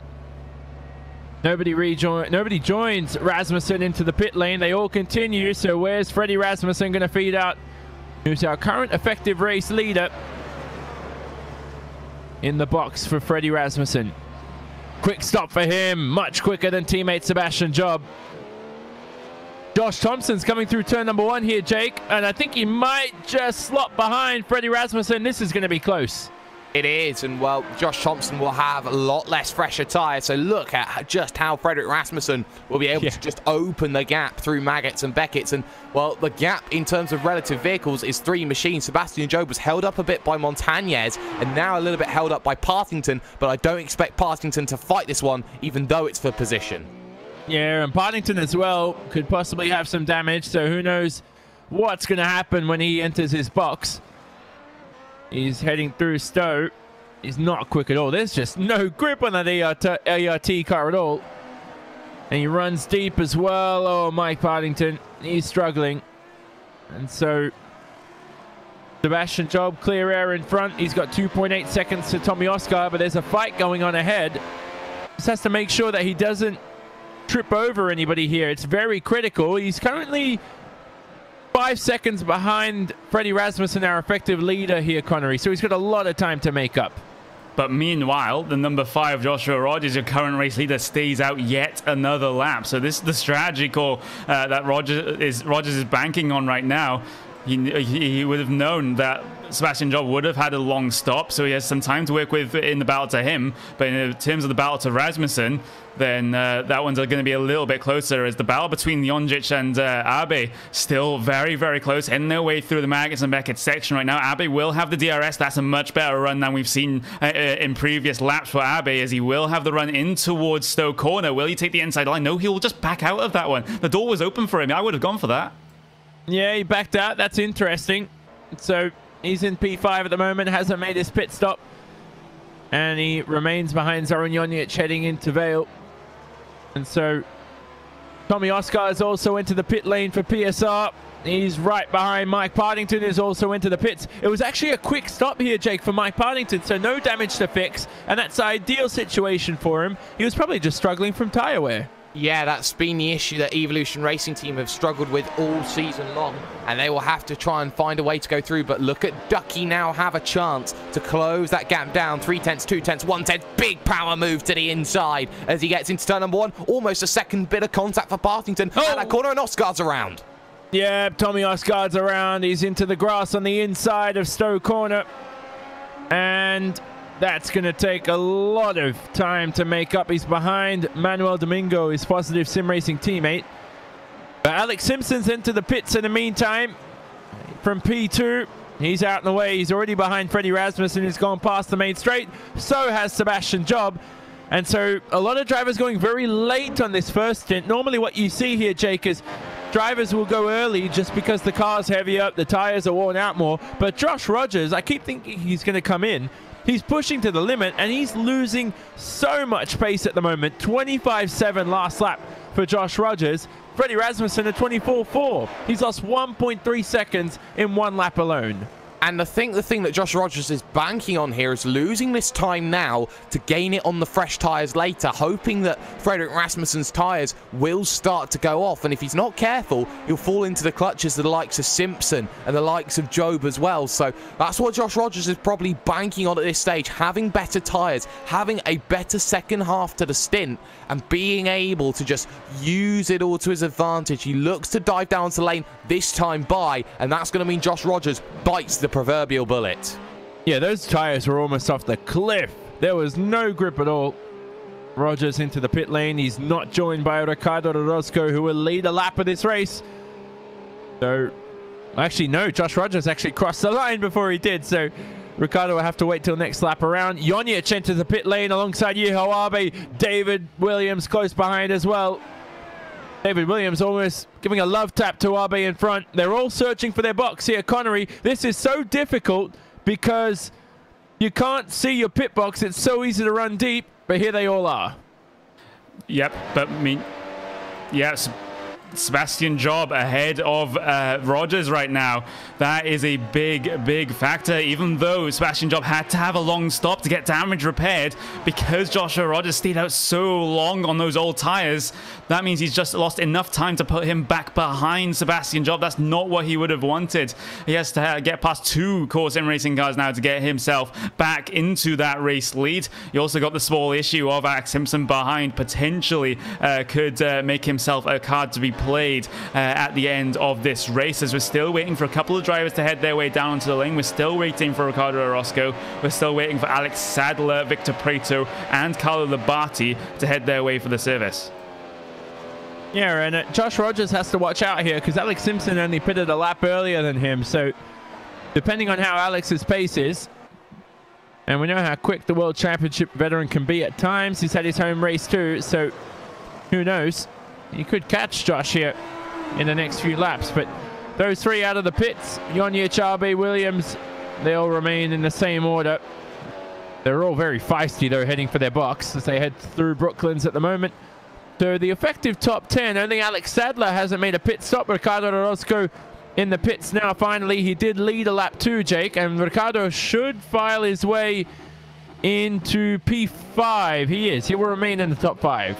He will, and that's a good stop there from Ricardo Orozco, the last man to come, or one of the last men to come down and make the proverbial stop. So we'll be happy. Alex Sadler as well, out and away, one of the new drivers at Radicals Online. He's now behind David Williams, and he's put himself perfectly in position here in 9th overall, or yes, 9th place overall right now. Moritz Lochner, the driver just behind him. So drivers making gains there through the stop window, and well, you can't blame them. They're making very good decisions right now here at this stage. But the questionable one is Josh Rogers. But we'll see over the next 32 laps or so how he can pull that gap back down in. The gap is 6 seconds to Frederick Rasmussen. Yeah, we'll have a look at lap times come the end of this lap because Sebastian Job is closing in on Rasmussen. 3.7 seconds between the two. Rogers, though, 2 seconds behind Sebastian Job. Alex Simpson in 4th. Ricardo, we know, made that pit stop. He's in 5th. So very close between at least the top 4 at the moment, separated by 7 seconds. And just have a... This is the interesting part. Rasmussen, a 24.2. Job across the line, 24.0. And a 24.1 for Rogers. Connery, how close between the top 3 there? Almost identical, but for the 2 behind Rasmussen, they need to be a lot quicker. Yeah, very close in lap times, but in terms of position on track, well, not really all that close at this stage. So we'll see. Have to see what the next around about 31.5 laps has to bring in terms of your fight for the race lead. But still a train going on for P number 6. Soren Jonic, Yuho Abe, and David Williams getting himself involved in this one as well, as those head their way through the Maggots and Beckett section. You also got the pair behind, which is Alex Sadler and Moritz Lochner as well, looking to get themselves into a fight coming down into Stowe potentially. You've also got the likes of Labate and Josh Thomas Thompson very close, coming through Magnussen Beckers as well. So there seems to be a theme going on here. Josh Thompson gets a fantastic run coming out of Trafford. Will have the DRS coming down the Hanger Straight. It's going to have to be around the outside at Stowe, which is possible. Fredrik Rasmussen showed us that earlier, and Josh Thompson will get the move done, and Labate going to push it a little bit wide there, but that pass was relatively clean for Josh Thompson. Yep, so Labate drops down to P12, just ahead of Michael Partington. Carlo Labate and Josh Thompson started this race in 28th and 29th respectively, so near the back, and they're just trying to find their way to claim some valuable points here. By the way, Ricardo Orozco, he's 57th in the championship coming into this round, so a top 5 for him will, oh, I mean, you have to celebrate that for sure, Jake. I don't know how high-tech you'd go with your celebrations, how many drinks you'd buy or anything, but that's a very good result if you can maintain this. It certainly will be, and hopefully he will have that opportunity to be very happy with the exploits that he's done here today at the circuit of Silverstone, but there is still half a race to go, so don't count your chickens just yet. I'm looking at Carlo Labate finally diving onto the lane at the end of lap 29, start of lap 30, so Labate half and half in the stint. He'll be uber quick on those new set of tyres, but the big difference is going to be he's lost a lot of time by staying out those extra probably 7 laps compared to everybody else. Yep, exactly. So he's got a very long pit stop too. And still in the box, Carlo Labate. So he's lost a lot of time there. Not sure what's going on, but we're almost at the 50% distance mark. Probably a speeding penalty, I'd say, for Carlo Labate. As I think a driver went off. I thought it was Michael Partington. No, just a timing glitch for me. So excuse me there. Michael Partington, P13 possibly. Or was he passed by Jorge Montañez, I believe? No, he was. Excuse me. So definitely was Montañez filing his way past, Jake. It was, and that was a poor corner, actually, you would say, from the driver of Michael Partington. It was slung down the inside by Montañez, and he just completely got out of the way and a little bit further. If he left any more room, then he'd probably be halfway across the earth by the time that he would get back onto the racing line. But that's just one way it certainly is looking to work right now. But 0.3 of a second, Job away from Rasmussen, the gap down 3.4. Yep, so the lead for Freddie Rasmussen, who's led 4 laps of this event. He leads by 3.5 seconds over teammate Sebastian Job. The 2 core sim racing cars have dominated the Pro Series so far, but they've had a challenger in Josh Rogers for this round, who led 25 laps of this event. Just was passed ahead of the pit stop window on lap 21 by the 2 on the same lap as well. It was a double whammy for Josh Rogers. Behind him, Alex Simpson had a strong start from 11th on the grid. He's currently in 4th, only a second behind Rogers, with Ricardo Orozco, who's 57th in the championship. He rounds out the top 5, followed by Zoran Jonjic, who had a strong Montreal round and continues here at Silverstone in the 6th position, but very closely challenged by Yuho Abe and David Williams in 7th and 8th. And rounding out the top 10, it's Alex Sadler and Moritz Lochner in the Core Motorsports car, in that purple and yellow car, with no relation to Core Sim Racing in the top 2. Josh Thompson, Jorge Montañez, 11th and 12th. Michael Partington, 13th and 14th. Partington's been all over the place this race, but he still maintains some strong pace. Manuel Domingo, consistent in 15th. Tommy Osgaard, seen better from him. He's currently in the 16th position. The rest are the top 20. Dan Brewer, Victor Preto, Ficara, Winkler, and the rest of the cars still remaining in this race. Matteo Calestani, Bobby Zelensky, Istvan Ballo, and Carlo Labate, who we saw with that speeding penalty, was a 72 km/h limit in the pit lane. It was going 100 km an hour, so he must be confused with maybe another racetrack, who knows.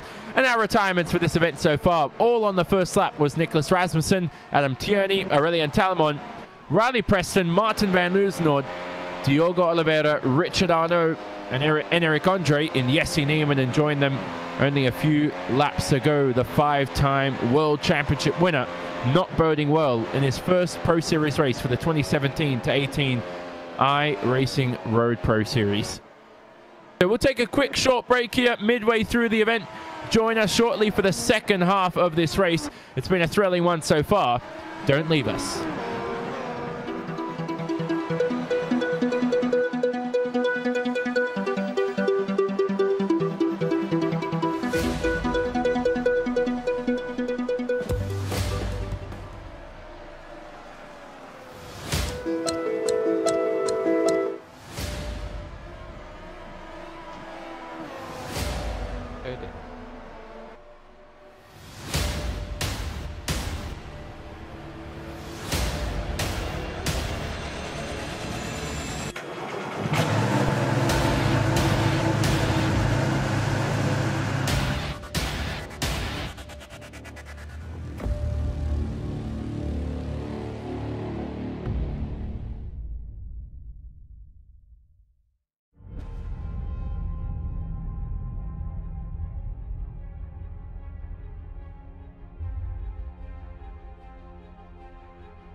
Welcome back to round number 3 of the iRacing Road Pro Series for 2017-18. Jonathan Simon in the commentary booth alongside Jake Sperry and Connery Maddock, with Will Vincent producing and hosting behind the scenes. And Jake, we come to this second half of the event, and it looks like Freddie Rasmussen's actually pulling away from Sebastian Job, but it's happening at a very weird rate as we also look at a couple of battles going on. Tommy Oscar having a look at Michael Partington. Montañez close to Spolstra, but Sebastian Job there in second place can't catch his teammate in the lead. No, he can't, and we're seeing retirements as well. Massimiliano Ficarra now out of the event, so the issues are forthcoming, and they are starting to deteriorate this field down to just what has to be said is a 23 cars running 22 on the leading lap. But Fredrik Rasmussen has been doing a good job at getting himself away, but that last lap a lot slower because of the traffic of Carlo Labate he had to deal with. So that allows the train to close down of Job, Rogers and Simpson, and that's the big worry, is the vehicle in position number 4, Alex Simpson, right now closes that gap to 1.1 to the driver of Josh Rogers. Took a few thousandths of a second off of him that last lap, and I think Alex Simpson probably is the biggest worry out of the entirety of the field. Yeah, we'll keep one eye on that. And at the same time, Connery, the start of the event was quite dramatic, you could say the least, really, because there were a lot of cars involved and out of the event on the first lap. It was Riley Preston initially who had a jump start. Sebastian Job had some major wheel spin. and the two collided with each other. As we now look at Michael Partington, Tommy Osgaard here on the hangar straight, but the two collided, and it caused chaos behind as Osgaard will file his way through straight past Michael Partington for P14. Yeah, pretty easily done with the DRS for the Danish driver, Norwegian driver, sorry. As I think he'd be offended if I called him Danish, but Osgaard making his way through on Partington, and now Osgaard's PSR teammate, Manu Domingo, also looking for the opportunity over the ERT driver as well. So that we'll see what happens here as they head their way down into Abbey, and Manu Domingo can actually look for the move right now. He takes the inside line away from Michael Partington, side by side through the second apex as well. Here comes Dan Brewer as well. The other ERT driver makes his way through, and Partington didn't really make his life much of an issue there, as Dan Brewer and Michael Partington, both teammates, Brewer through, Manu Domingo through as well. Yep, the two have also been competitors for a few years, but this time Dan Brewer gets the upper hand on Michael Partington, who's, again, he has these, I don't know what's the best way to put it, Jake. He has up and down roller coaster races in a way. And at the moment, I don't know whether this is a good race or a bad race for Mike Partington so far, because sometimes it's good, sometimes it's bad. He started the race in P15. He's currently in 17th. I call it a good race with the illness he's struggling with. I've said it all day long, and I believe nobody's been listening. And there's DRS range as well between Simpson and Josh Rogers to keep an eye out on. But Michael Partington's really been struggling, just trying to bring the vehicle home, keep it on the island. And I think he's struggling a lot more than people will give him credit for. And I think he's doing a good job just to keep it on the island. So let's have a look at Alex Simpson here on lap 38 of the event as they begin that lap 38. Through Copse. Has to make sure he doesn't get too wide on the exit of the corner. There's dirty air to help impede Alex Simpson and slow him down through the corner. Rogers, though, takes some very wide lines through Maggots and Beckett's. Simpson, no more than experienced around his virtual home racetrack. Flicks on DRS. Is the only driver out of the top four to have DRS on the driver in front. And creeps closer and closer to Josh Rogers, who's led the most laps of this event so far. That could change, though, if Freddie Rasmussen stays in P1. How close, Connery, is Alex Simpson getting here to Josh Rogers? Closer and closer. He's got another DRS zone to help. Couple of lap cars ahead to possibly get in the way. Hopefully not. Possibly get in the way, possibly help Joshua Rogers with the DRS right now. It would be a small respite, considering that Alex Simpson has been absolutely reeling him in for the past couple of laps. 0.4 of a second was the advantage to the Apex Racing UK driver that last time by, as they head through the final couple of corners now at the end of the lap here, heading through Lovefield. That lapped car is going to be the 24 of Carlo Labate there, so hopefully he'll get out of the way without too many issues and let the leaders through. But Alex Simpson could be a good run coming through Maggots Beckett's. They're coming up through Copse Corner now. But with the lap times that Alex Simpson has been saying, then he'll be within passing range of Joshua Rogers in the not too distant future. Let's see what happens with the lap traffic. In the middle of Maggots and Beckett's section right now, Joshua Rogers will definitely be feeling the dirty air effect from the lapped car, as he will get the DRS off the lapped car. So that will start off a move from Alex Simpson coming down into Stowe, as he will go side by side with the lapped car, and lap car not getting out the way. Oh, that was very close there. Cutting it very, very close with the lap traffic. Was actually a little bit of a little bit of contact between the two cars there. Just sort of contact with the front wing with the rear wheel of Joshua Rogers there. I don't think he'll have any damage as a result, but you don't want to be cutting it that fine. Yeah, well, Carlo Labate there could have really hampered his own reputation in a way. But the ERT car continues, possibly unscathed, who knows? And so Alex Simpson behind has still got some work to do to get in front of Josh Rogers. The young man, he's very fast. Is he tough mentally? Who knows? We're going to find out soon. But Alex Simpson, he's fifth in the championship. Rogers in fourth, up ahead. So this is a big scrap for some vital points. I think at this stage of the race, Jake, as we're 2/3 through the event, for these two, you think it's a good result in third and fourth, but we spoke about how important this result is for Ricardo Orozco. He might be having a very boring event with no one in front, no one behind, but I think he'll be enjoying every second of this fifth place finish at the moment, which he's on for. Yeah, and Ricardo Orozco, arguably a driver who I think a lot of people had high hopes for heading into this season. He was very good in the iRacing Grand Prix series about 6 months ago to 3 months ago. So I think a lot of expectation is on the Brazilian shoulders. Maybe he hasn't shown it too much in the opening parts of the season. So maybe it's a chance for him to recover later on. But right now, what you have to say is that we do have battles up and down the field. We've seen Istvan Balo pull away from Bobby Zelensky in the last few laps, but we've still got likes of Brewer and Domingo just trying to see the flicker of flames. And of course, Williams, Arbe, Jonjic. And I think Zoran Jonjic here is being what I like to be called Gregor Hootud at this stage by Juho Arbe. Yes. Well, I'm not going to comment on that, but I'm not commenting on that. So,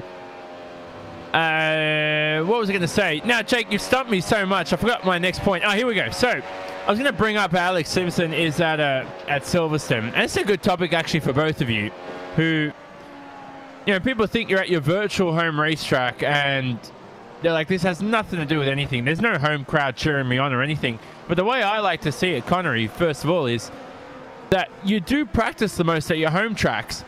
And in my opinion, the UK has Silverstone and definitely the country with the best racetracks in the world. There's so many good racetracks here on iRacing too. You look at Alton Park, for example, one of them, Donington too.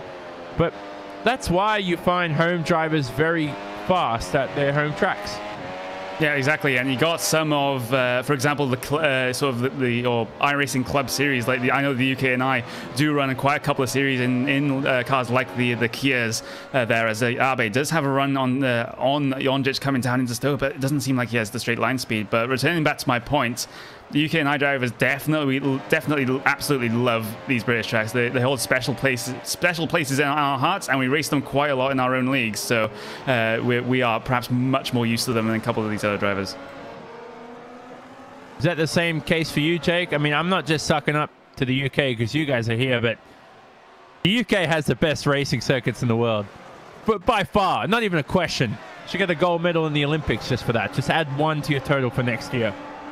It seems that they have some very good circuits, and you can't argue that they do. Whether they're the best for Formula One racing, now that's maybe a different story when more than meets the eye, but what you have to say, though, is, you know, it doesn't matter how much you try and keep going, you always look to try and see if there's going to be patterns emerging. And the big one is Job is losing a lot of time here compared to Josh Rogers. Half a second on that last lap is now going to soon become a 3-car scrap for second, third, and fourth.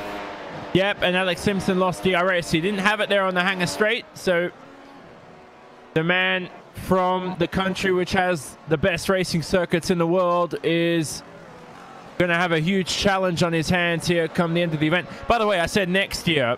I got mixed up with the World Cup. The FIFA World Cup's on next year. I was talking about the Olympics, which is in a few more years. But anyway, they're headed towards the Abbey chicane. Sebastian Job, though, he's very close up the road here. He's half a second slower than Josh Rogers' last lap there, Jake. So Josh Rogers here on a charge, and this is where, because they made those later pit stops, this is where Sebastian Job could be caught come the end of the event.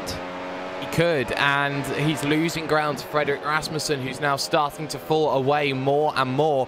So Job right now looking to be under pressure here from Josh Rogers, and Rogers knows that he's just got to keep that pressure down. The gap as they cross the line, that was a 4/10 improvement though for Sebastian Job in comparison to Josh Rogers. So it comes back into a battle of two as Alex Simpson does a 24.4 on that last lap to get himself back into play in this event. Alex Simpson now looking for a podium. Yep, and Dan Brewer had a spin around Stowe. Very difficult corner to keep this car balanced. He's lost the position to Michael Partington, and he's lost a heap of time too come the end of the event. So not what Dan Brewer needed. But for Alex Simpson, he's back in DRS range, back in the challenge. Juho Arbe as well. He's got a shot here on the hanger straight. He's going to flick on DRS, and he could find his way past Zoran Jonjic. Oh, he's been stuck an eternity since the pit stop phase. Here's Juho Arbe for P6, straight up the inside, and he maintains the line. He's going to find his way into P6 quite easily there. No fight back from Zoran Jonjic. We'll have a look here into Vale. David Williams also close behind in that Koena Sim Sport car. He's been stuck behind these two for the entire stint. He won't be able to capitalize, or maybe he possibly will. DRS available here, heading to the Abbey chicane. Jonic doesn't go defensive. Williams up the inside. Does he get the car stopped in time? He does. Cuts in on the corner. Brilliant pass there, Connery, from David Williams. And Jonic finally broken come the second stint. Yeah, Jonic definitely left the door open heading up into Abbey, and David Williams is going to take that opportunity 100% of the time. He's just that sort of driver. If you give him a gap, he just will go for it no matter what, and that's exactly what has happened there. Just puts him up another position. Abbey also getting himself up that position as well. So finally, that these two drivers are released now. But both Abbey and Williams are released from the train of Jonic, shall we say. So they're able to get away and show the true pace that they are made of. The battle for being number 3, though. Job spinning. Oh, yep, he's off, Jake. Oh, wow. And that was all on his own. No effort around it. It was at the Vale. He just got a little bit too greedy into the corner. Maybe ever so slightly clipped the grass. If not, he was just too lazy heading into that corner, not getting that vehicle slowed down enough. It's torque oversteer. It's enough to say Job drops himself back to position 4. Yeah, wow. He's got a little bit hot. Yeah, and again, did he touch the wall there? Yes. Oh, goodness me. He's touched the wall as well. Sebastian Job is out of the event.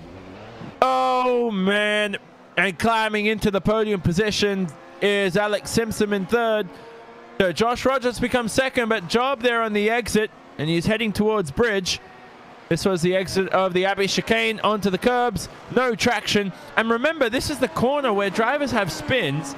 They come to the exit of the Abbey chicane, and this is the same corner where most drivers have or make those mistakes that Seb made. And, oh, man, he's out of the event. Wow, that's just incredible, Connery, for his championship challenge. Yeah, that is absolutely huge. And you have to say, if you're Sebastian Job, it's going to be, well, you do have one of your drop weeks to use in these first 6 rounds. So this is probably going to end up being his drop week now. But the thing is, after this, he can't afford to make any more mistakes for the rest of this season. So, oh, man, I can't believe it. So Sebastian Job. Well, the good news is that Rogers and Simpson are in 2nd and 3rd, and that battle continues for those final 2 podium spots. Ricardo Orozco promoted to 4th, and that pass by Yuho Abe for 6th position now becomes a top 5 possible finish, with David Williams close behind in 6th. So, Jake, at this stage, it looks like Freddie Rasmussen has one hand on the trophy, but is there anything that Josh Rogers can do come the end of this event to catch Freddie Rasmussen? There's only 15 laps remaining. Survive. It's not a case of look in front right now, Johnny. It's look behind at Alex Simpson, because Simpson will happily sit, happily wait, and just wait for Josh Rogers to struggle and just buckle and bend and break. And you feel that Alex Simpson has the pace here if he wants to bring himself back in. Rogers is responding, though. The gap is a 2nd now, looking maybe a little bit over in this event. But don't count out the battle going on all the way through to 9th from 5th backwards, because Lohner and Sadler, they're only 2 seconds or so away from Zoran Jonic. This race is not over for the final spots inside the top 10.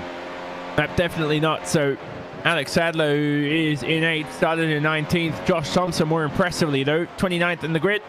Currently in the top 10. He's got a 5-second buffer on Boris Spolstra in 11th. Spolstra, we know what happened to him. Didn't he have a, what wasn't again... Jake, it was a speeding penalty, wasn't it? So jump start. A jump start, excuse me. So he's had a quite remarkable comeback, you could say. He's on towards a top 10 finish here, Jake. That's just brilliant for Boris Spolstra. And, you know, yet again, I'm getting confused because I reckon half this grid are ERT cars, but he's another Evolution Racing Team car. He is, and well, you could say it was a speeding penalty off the line, maybe, shall you say, in terms of having a jump start. But Boris Spolstra, yes, making that recovery, and what a recovery it is as well. I said it would be a lot more helpful seeing how many vehicles are out of this event. Now into 11th when he was back out of the top 20. And right now, you'd have to feel for Boris Spolstra. He's in a very good position now to just keep himself within his limits, get himself home, and actually score some really good points after what was a very difficult start, I think, for him right now. But the big issue, or the big thing we need to look at right now, is David Williams, because he's looking for that top 5 and he's looking to gain +9 for his day. Yeah, man. And David Williams, who he's been in, I mean, Connery, he's been in, involved in all the world's fastest gamer stuff, and he's a driver coach as well. He's a very polite man. I spoke to him on my podcast too. He's insanely quick at the same time. This is very important for him to get a World Championship license for next year and join his Coanda teammates, and Coanda champion, for example, of Martin Kroenke. Yeah, of course, Williams does already have a World Championship license, but that is in the Blancpain GT series, driving for Coanda in the GT3 machines here. But he's been doing a very, very good job transferring his skills over to this McLaren. It seems like he's definitely on the pace with most of the rest of the guys here. Running P number 6 right now, possible top 5 for him if he can get himself past Juho Abe. But right now, the lap time advantages have been going to Abe. But again, David Williams, he's had a lot more on his plate as well over the past week, because he did that Le Mans 24-hour race in the World's Fastest Gamer event. So he must be feeling a little bit tired, just still trying to recover after that one. But considering that, it's still a fantastic run.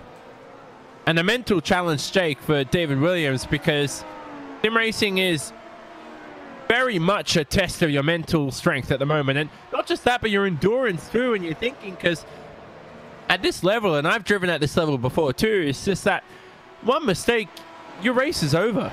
And so for David Williams right now, this is, I mean, we just can't exaggerate how impressive this is right now, to do all the racing he has over the past few days and still be consistent enough to finish in 6th at the moment, possibly a top 5 result, but only 31 seconds from the lead at the same time. Exactly, and I think David Williams has done a cracking job. He missed the opening round of the season, but that means he has no drop weeks to work with, and he's just got 9 races to just get himself through again and again. He's proving that it doesn't matter where you put him on the grid, Williams will get himself into those top 10 positions. And with a lot of the main protagonists struggling here today, you talk about Job, you talk about Preston, you talk about the likes of drivers like Diogo Oliveira as well. You know, you put yourself in a situation where everyone's struggling, you need to deliver, and that's what David Williams has done here today. He has delivered himself inside the top 10. He wants to deliver even further, beat everyone's expectations, and get into the top 5. The only issue is Juho Abe right now, the Japanese driver, is saying no thank you. Yep, Juho Abe, who's a very quick driver and very strong defensively too, and he's proving that today in round number 3 of the iRacing Road Pro Series. The ERT team, though, Connery, Evolution Racing Team, for those who aren't familiar, they're a very heavily reinforced team this season, and so we should definitely see a few of those cars on the grid for 2018. What other challenges or would they face for the World Championship next year? Because it's not just about getting a car onto the grid for them, but surely they want to compete for good top 10 results. Yeah, and I have no doubt that they will be competing for good top 10 results, especially with the caliber of drivers that they have. But it's just a case of keeping the team together right now, because I know some of the teams do this. They do this in the Oval Pro Series as well. These super teams start to form with so many drivers trying to stack out the field. But then once the actual World Championship Series rolls around, and then those teams start to sort of split up, drivers start to go their own ways. So it's going to have to be a decision that ERT management has to make as to what can they do to keep all their drivers interested in driving for them. Yep, so Freddie Rasmussen now is coming towards the lap car of Istvan Ballo, who gets out of the way. And, excuse me, sorry, he's on the hanger straight now. So Rasmussen, lap 50 of 60, 11 laps to go in this event, Jake. And so far he's on his way towards eclipsing Josh Rogers' lap sled mark. If he crosses the line, it'll be 24 laps led for Rasmussen, 25 for Rogers so far. And so Freddie, we know what happened last round at Montreal. He almost was passed by Sebastian Job. He hasn't had it easy, really, the last 2 races, but he's going to finish out on top regardless, and I think that's all that matters to him at the moment. And is there any other forms of praise or criticism you could give him? Well, I'd say laps led doesn't account for too much here. The only lap that really matters that you lead is the last one here when it comes to a race. But I think for Frederick Rasmussen, yes, he struggled a little bit here at this event. Yes, he's been under the cosh, and maybe you could say he was a little slow to make the move compared to Josh Rogers, but I can't put a foot wrong with Frederick Rasmussen. He's driven a perfect race for Frederick Rasmussen. There's not much more you can do. I'm more worried, though, about Josh Rogers because he looks very twitchy now through the corners. Maybe the tyres starting to just get away from him a little bit as he had a 24/7. Alex Simpson now just 0.4 of a second back. Yeah, Alex Simpson very close. It's 10 laps to go as Freddie Rasmussen crossed the line. He leads by 7 seconds over these two of Rogers and Simpson behind. We'll have a look at this as we look at the rest of the top 10 results at the same time. Top 10 places at the moment, I should say, as Simpson flicks on DRS. Orozco in 4th. He's currently 57th in the championship coming into this round. What a result for him so far. He's also led a lap along with his current provisional 4th place result. Yuho Abe with a 5th place result at the moment. If he stays on track for the next 10 laps, he is 1.8 seconds ahead of David Williams, who's falling behind more and more. He lost 0.6 last lap, David Williams, so minor moment for him. Zoran Jonic in 7th, Sadler in 8th, Moritz Lochner 9th, and Josh Thompson from 29th on the grid into the top 10 at the moment. Those drivers from P6 to P10 of Williams, Jonic, Sadler, Lochner, and Thompson all started outside the top 13. So brilliant results for them at the moment. Look at Boris Spolstra in 11th, Oscar 12th. Then it's Montañez, Domingo, Partington, Brewer, Prato, Winkler, Calistani, Ballo, Zelensky, and Carlo Labatti, the last driver remaining in this race. 22 cars still remaining in the field. Connery, look at Alex Simpson though heading into Copse. He's getting closer and closer, but again, the dirty air doesn't help. He eases off the throttle, and then he powers his way through this first sector of Maggots and Beckett's. Yeah, I think Alex Simpson is just being just a little cautious here. He doesn't want to force the move over Joshua Rogers. Doesn't want to push too hard and risk ending up in the barriers like Sebastian Job did when he had that little bit of a lazy spin, and then with the overheated tires caused more issues later on in the lap. So he doesn't actually require this P number 2. P number 3 is going to be absolutely fine for him in terms of points. So in terms of getting himself inside the top 10 in points at the end of this race, well, at the end of this whole series as well. So Alex Simpson, he's going to take the opportunity if it arises, but I don't think he'll force the opportunity. He's more than experienced not to do that, so we'll see what happens in these remaining laps. I wouldn't think he would, Jake, right? I mean, he knows that the top 10 is more important than the P2 in this race. I mean, top 10 in the championship, I should say. So you think he's going to throw it up the inside somewhere or make a dive bomb at Vale or in the Abbey chicane? I don't know what you'd expect out of Alex. Sorry, I just, if I jump in here, sorry, Johnny, but I just saw Tommy Ostgaard out. Oh, wow. So I believe they're technical in nature, though. Yeah, yep, Tommy Ostgaard, he's out of the event, isn't he? Just a technical issue, and so he joins the retirement list of Sebastian Job, Ficarra, and a whole lot of other names there who are out on the first lap as well. But going back to that point, Jake, about Alex Simpson, what do you expect out of him? What's his tendencies? I think Alex Simpson is a very calculated character, and as an astute businessman and someone who definitely knows what is expected of him, he knows that he won't risk that vehicle when it gets right down to it. If he has a chance to make a clean move, he'll make a clean move. If there's only a half chance, I don't expect him to make that move on Josh Rogers. I expect him to wait for the championship. So right now, what you have to say is Alex Simpson will wait for the opportunity on Josh Rogers. Rogers will now just have to be clean for the last 7 laps or so when he crosses the line. So very close through Brooklands, but Rogers looks on it. These two pitted around the same time, so tire life shouldn't be an issue for either one of them. They pitted quite later compared to Freddie Rasmussen and Sebastian Job, for example. Job out of the event, obviously, of course, as we know. It won't be another Core Sim Racing 1-2. Rogers and Simpson here to spoil that party. They put some pressure on Job. And that both, I mean, that goes to say, Connery, that Yeah, I know it was an error from Sebastian Job, but there was a lot of pressure as well from these two behind. We have to give them credit because these two were putting the pressure on the core sim racing duo, and that's why Job found himself going very hot into Vale.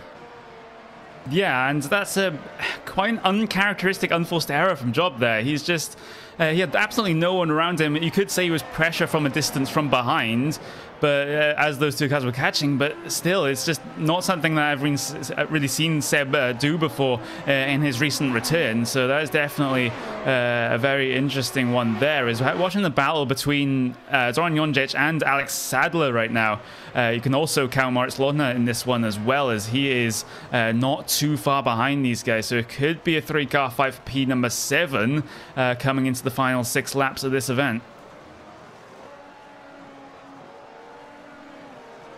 We know Freddie Rasmussen too is going to lead the most laps in this event. Nobody can eclipse him.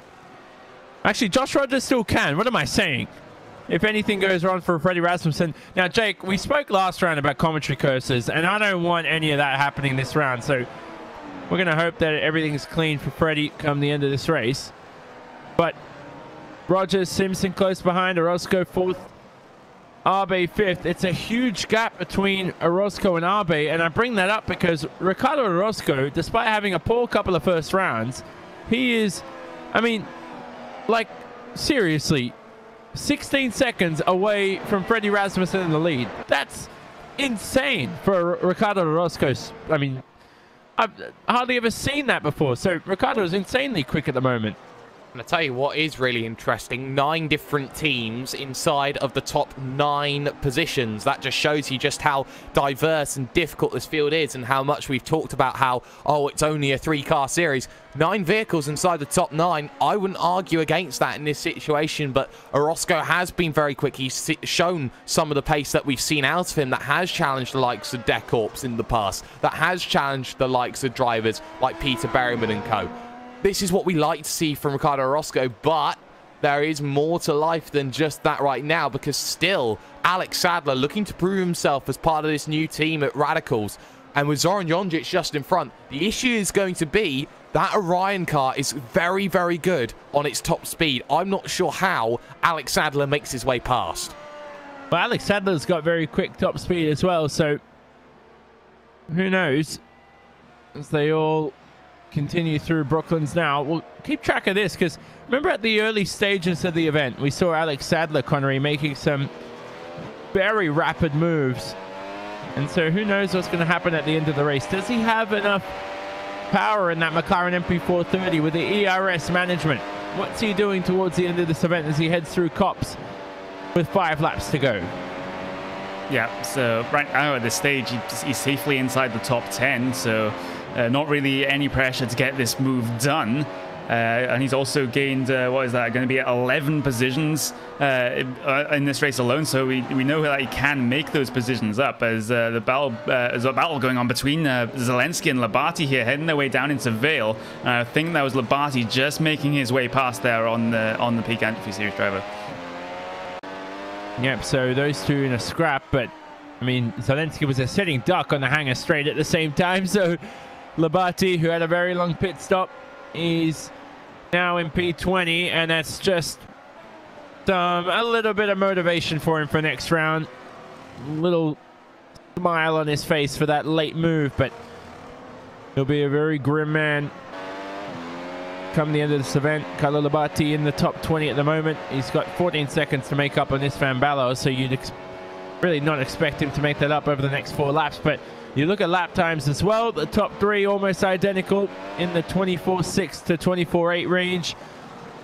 Yuho Abe in the 24.6 range as well. He has to push because David Williams is close behind in P6. So something happened to Williams there, Jake. It could have been lapping a car. Something happened. Who knows? But that time really cost him when he lost those 6/10. Now come the end of the event, I think he's just trying to put some late pressure on Abe for the final time. Yeah, and I'm not sure how David Williams is going to manage it, but Yuho Abe has been able to pull away from David Williams, and there's not much that David Williams could really do. Poor exit, though, from Alex Sadler will now put him under more in the graces of Moritz Lohner, who will have the double toe on the run in towards the right-hander of Stowe. No moves going to be available, but this is where the DRS-ERS train comes into play, and it's all down to Sadler getting a good run out of Chapel. If he can't do that, he won't get past Jonjic, but look at how Lochner closes up again in traditional Lochner fashion, and if he gets a good run here, does Moritz Lochner, which I don't think he had, he may have had a chance heading into the Abbey chicane. Yeah, Moritz Lochner is looking quick, but so is Alex Sadler in front of him too. So these three drivers in the scrap for P7. Williams close in the battle for P5, and Alex Simpson now dropped out of DRS range from Josh Rogers in P2nd. Couple of other scraps as well. Liz Van Bello close to Carl Winkler. Bobby Zelensky as well. He's dropping behind Carlo Labate after that move a few laps ago. Manuel Domingo behind Jorge Montañez. So the two PSR cars, hopefully no team orders between the two. And here they come now towards the end of the event. Moritz Lochner and a Cops through Maggots and Beckett's. It's so hard to steer this 700 kilogram McLaren MP430 at the end of the event. That Pirelli tire is starting to wear out. DRS open though. Alex Sadler looking at Jonjic. The same for Lochner, who's looking at Sadler. But all three here in that little train. And this is the train we see in the McLaren since it was brought into existence, Jake. These DRS and ERS trains. It's a very small one here, but Lochner creeps in close at Vale. Will he get a good exit this time round? Well, look at that. He goes tight to the apex, looking to get the run on Sadler, but Sadler again will also have the DRS, which counteracts Lochner's charge towards Abbey. And you can see Moritz Lochner feels he's quicker, but he's just got nothing really left in the tank to get past the man who is plus 11 for the day so far. And with just 2 laps to go in this event, I'm not sure how Moritz Lochner gets past both of them, if even one. So here they come out of Luffield. Lochner straight lining. That car is planted. And he just can't make any time here on Alex Sadler as they head towards Cops here, looking for the marker and their turning point. Lochner ignoring any claims of dirty air. There was almost absolutely nothing for him through Cops. He is very close through Maggots and Beckett's here. With 2 laps remaining, Lochner's got a shot here at P8, and Alex Sadler's going to be under attack here from the Core Motorsports car. DRS enabled for the both of them, but Alex Sadler's got a lot of straight line speed in that Radicals Online car, and he will surely maintain P8 heading into Stowe. But what about Vale? This is where Lochner's been very quick and very strong under braking. Deep on the brakes, but not close enough, Connery, for Moritz Lochner to climb his way into P8. Just a little bit closer is what Lochner needs to be right now, because he can get those moves done on the brakes. He's basically the Daniel Ricciardo of this field right now, going so much later on the brakes than everyone else in this field, yet still doesn't lock up, still manages to make the corner. And if Sadler leaves the door open with Lochner close enough, he's definitely going to make the move, and he's definitely at least very likely to make that one stick as they head towards the end of the lap now. Yep, final lap though, Jake, and Freddie Rasmussen's rounding his way through. We'll keep an eye on those battles, but Freddie Rasmussen, what an event for him. He's been consistent, and he's led most of this event so far, and it was a brilliant pass for the lead earlier on, and so far he's looking towards his 2nd race win of the Pro Series. He is, and it's fantastic to see Freddie in this sort of form, and this is the Freddie that we all know and love over this season, and we know that Rasmussen means business then in multiple categories as he now heads himself to the infield section for the final time. Only a couple more corners to go for Freddie Rasmussen. He'll head towards Brooklands and then Luffield.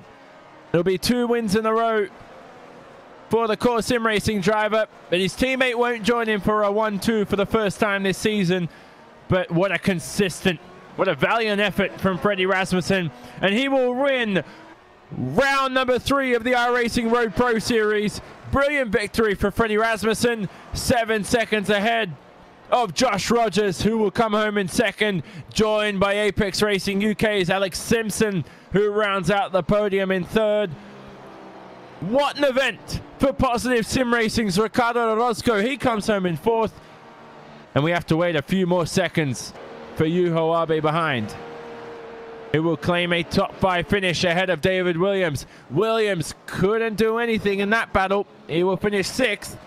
Behind there, Jonic, clean through the final couple of corners, stays ahead of Alex Sadler and Moritz Lochner. That battle, nothing happened on the final lap. Those 3 remained in the same spots. But what a finish for Josh Thompson, who started in 29th. He comes across the line and claims a top 10 finish. He'll be celebrating for sure in that Radicals Online car.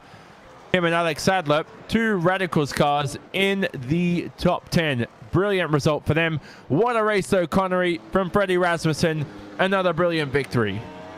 Yep, an absolutely incredible race for him. Not so much for his teammate, of course. Job having those spins that unfortunately has put him out of the race, but Rasmussen, just a textbook race from start to finish. You know, once his teammates started to drop away after that after the final stops there, well, he was just basically off and away and was pretty much always likely to win this race from that point forward. And that kind of surprises me. Usually we see Rasmussen struggling with the tires more than Job, but Job, he really didn't deliver today because of those mistakes. And Jake for Rogers behind. He had pole position. He had a shot at victory, but just wasn't quick enough in the end. And so he'll be back to the drawing board to find a way to knock off these very strong core sim racing drivers. He will, and Josh Rogers will know that being within 7.5 seconds leading laps against them is only a positive he can take away. And TTL Esports, not necessarily well known for a Formula 1 adventure, but Josh Rogers proving just how good he can be when not with the best team, you could argue, here on the grid in terms of team collective, but on his own, Josh Rogers, he's taking it to the big boys. I tell you this right now, if you get the right team behind him, he will certainly look to prove that he can be a massive commodity for the future. Certainly someone to invest to for the future, but we'll look at the final race results for round number 3 of the iRacing Road Pro Series for 2017-18. So Freddie Rasmussen wins after an hour and 25 minutes. Very quick event at Silverstone with the high top speeds here. Josh Rogers behind in second, 7.5 seconds behind. He had pole position, not enough to claim victory. Alex Simpson in third rounds out the podium, bit of champagne for him in his home event. Roscoe, what a brilliant event in fourth, followed by Yuho Abe in fifth.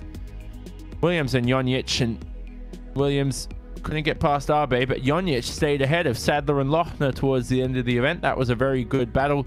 Thompson, brilliant result for the Radicals Online team, 8th and 10th for them with Sadler and Thompson. That's our top 10 done. The rest of the drivers on the lead lap, Boris Spolstra, who had that jump start penalty, could have achieved a lot better than P11, but he'll be content with that after what happened with Montañez and Domingo behind. Michael Partington had quite a dramatic event. So did Dan Brewer. They find themselves in 14th and 15th. The remaining drivers on that lead lap, Victor Prieto, Calistani, they're 16th, 17th.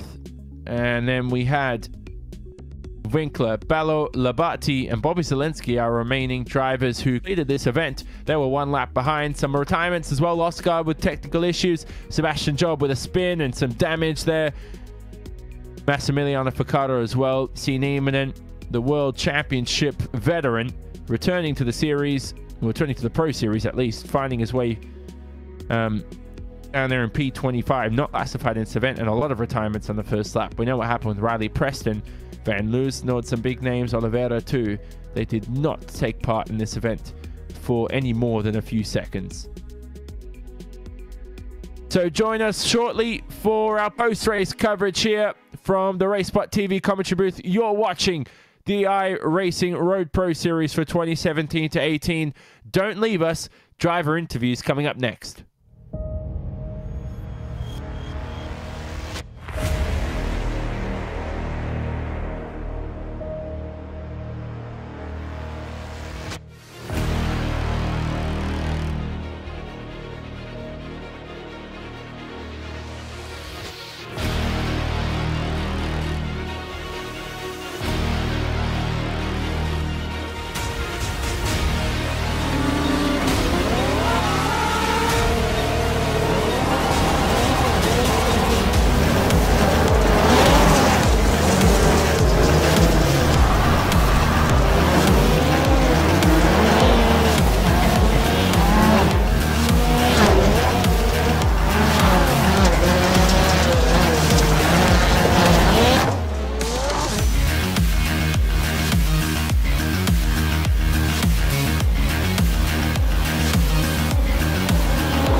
tell you one thing. They didn't say qualifying for the iRacing World Championship Grand Prix Series was going to be easy, and today we've seen that again. We've had moments from the very start that took out the drivers like Riley Preston, Martin van Loozenhoort. We've had a former race winner in the iRacing World Championship Grand Prix Series basically be the slowest driver on the racetrack. We've had battles for the lead. We've had battles down in the mid-pack. We've had solo incidents that have taken out the likes of Sebastian Job and others. And if you survive Silverstone today, and you're one step closer to getting the 2018 iRacing World Championship Grand Prix Series license, then my friend, you've done a good job. Will Vincent here, along with Jonathan Simone and Jake Sperry. This is the Road Pro Series post-race show here on RaceSpotTV and on iRacing Live. And immediately, I want to start off, and we're just going to put the camera on here and show you what happened at the start of this motor race on board from Sebastian Job. He's not your race winner. We'll do it now. So here we are, we're on board, having a look at him here. You can see he had a slow and sluggish start, and that just cost him to run into Riley Preston, and from then, pandemonium. Quite literally, it was a horrific incident that we saw. You can see it there again. And, you know, I'm just trying to count at least a dozen drivers involved in that first lap incident. 4 cars upside down. Now, Johnny, I was saying this as we were off air. That's not the sort of thing I want to see as a broadcaster. And I think, you know, last time we could always joke about the fact that maybe, just maybe, we could have let it go.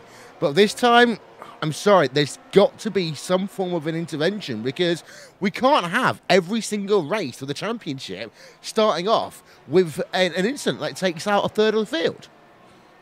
Yeah, I mean, look, part of the reason is a lot of these drivers are inexperienced, but there's no excuse for that. You know, this is still world class. The other reason is that everyone's still hungry because there's only 10 licenses they can hand out for 2018. So I think what they do have to realize is it's not won on the first lap. Today, what happened was just a chain of events that was just so unfortunate. I mean, the jump start by Preston, first of all, and then Job had some major wheel spin. And just remember as well, Sebastian Job always talks about how horrible his starts are. So today, he's probably thinking, okay, I need to figure out a solution to these poor starts. I'm going to try and get it right.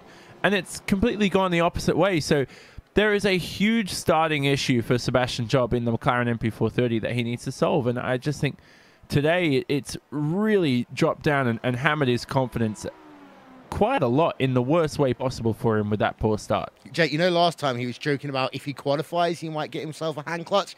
I think there's probably a couple of people right now who's willing to offer him one from his team, from sponsors, etc. Because you know what? Yeah. That's 2 really bad starts in a row. And that is what... And I'm not blaming Job for the incident. I need to be clear and say that. But what I do need to say is that is what started off the chain of events. And this run down to Copse Corner at Silverstone is far narrower in terms of barriers and grass than a lot of the racetracks will go to. So you're making an incident at the start, it will compound pretty much immediately. Not the first time it's happened in World Championship format either, Will. If you go back to Blancpain, I believe it was this year, we had the major incident that happened on that start. So it's not too akin to Silverstone to see an incident like that happen. And I think that Sebastian Job, he'll take a lot out of this. He'll learn and he'll move forward with it. But you find yourself in incidents all the time, and it's 2 first lap incidents in a row. Yes, drivers do get greedy. Yes, they want to win the race from lap 1 and try and gain as many positions as possible. But sometimes, you know, that doesn't happen. People don't see things the way they do. And, you know, I think some people just want to just get a clean race under their belt. You talk about how different the championship now looks. Let's take David Williams, for example, who's only run 2 races. And in those 2 races, he's now 14th in the championship. He's the top driver to have not run that opening round and get himself up there. If you can get to P14 by surviving 2 first lap incidents, you have to say fair credit. Let's look one more time at your top 10 as it stands then from this motor race. Freddie Rasmussen wins by 7.7 seconds over Joshua Rogers. Alex Simpson third, Ricardo Orozco in fourth, Yuhu Abe in fifth place, Williams in sixth, Zoran Zhoniak in seventh place, Alex Sadler, Moritz Lerner and Josh Thompson round out your top 10. There is so much that we have to talk about here in our post-race show. To start, we're going to start with the driver who came in second place here today. He qualified in pole position, could not convert that one into a race win, Jonathan, but he still gets the silver medal for coming home in second. Yep, exactly. Here alongside Josh Rogers in our post-race coverage. And Josh, first of all, I mean, pole position for you, that's a thrilling start. But not only that, you matched the same pole time the second time round. It was the exact same lap time. Why didn't that pace translate to the race? Hey boys. Look, I think for me personally, I'm the kind of driver that prefers that cold temp, having a lot of grip underneath you. And I think once I jumped in the race server and I saw that weather, I knew I was going to struggle with tyre life in comparison to Core and Apex, which have been known to have brilliant tyre life this season, which you could probably tell in the first stint. Under pressure from Freddie and Seb, I definitely started to cook my tyres a little bit.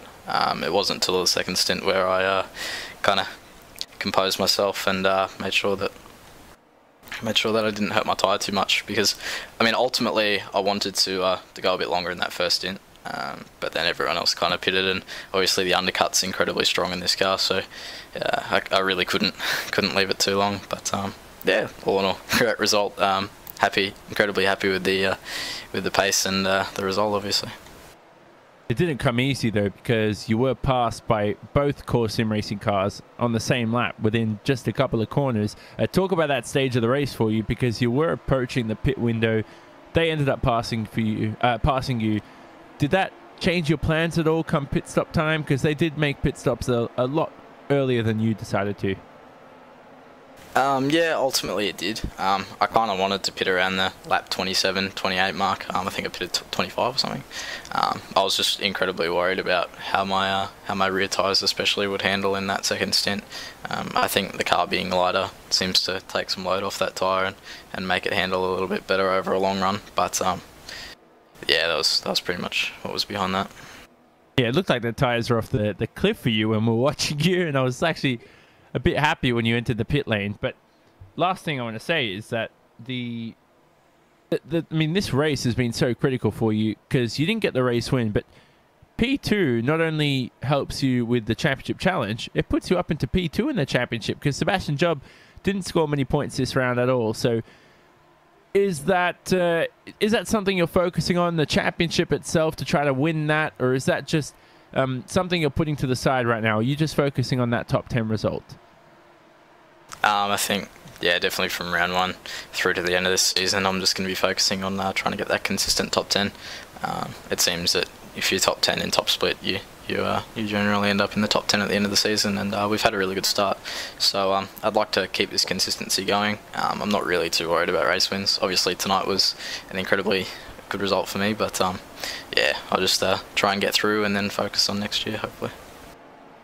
There you go, Will. Josh Rogers, P2, brilliant result for him, and only actually, I mean, 7.5 seconds from a race win too, so didn't go all too badly for him. That just tyre life at the end of the first stint where he lost a lot of time. No, tyre life, I completely agree. And also, I think one of the things that's worth thinking about there, Jake, is that sometimes teams can understand where people are better, where they're more likely to struggle. And from there, you can actually set your strategy up to more harm your competition than to necessarily gain the most yourself. You can, and I think that a lot of teams are struggling with tyre life. I think that it is an area that I think everyone is looking to improve on, and I think it's the next big thing to crack. I think the next enigma code that a lot of teams are looking for.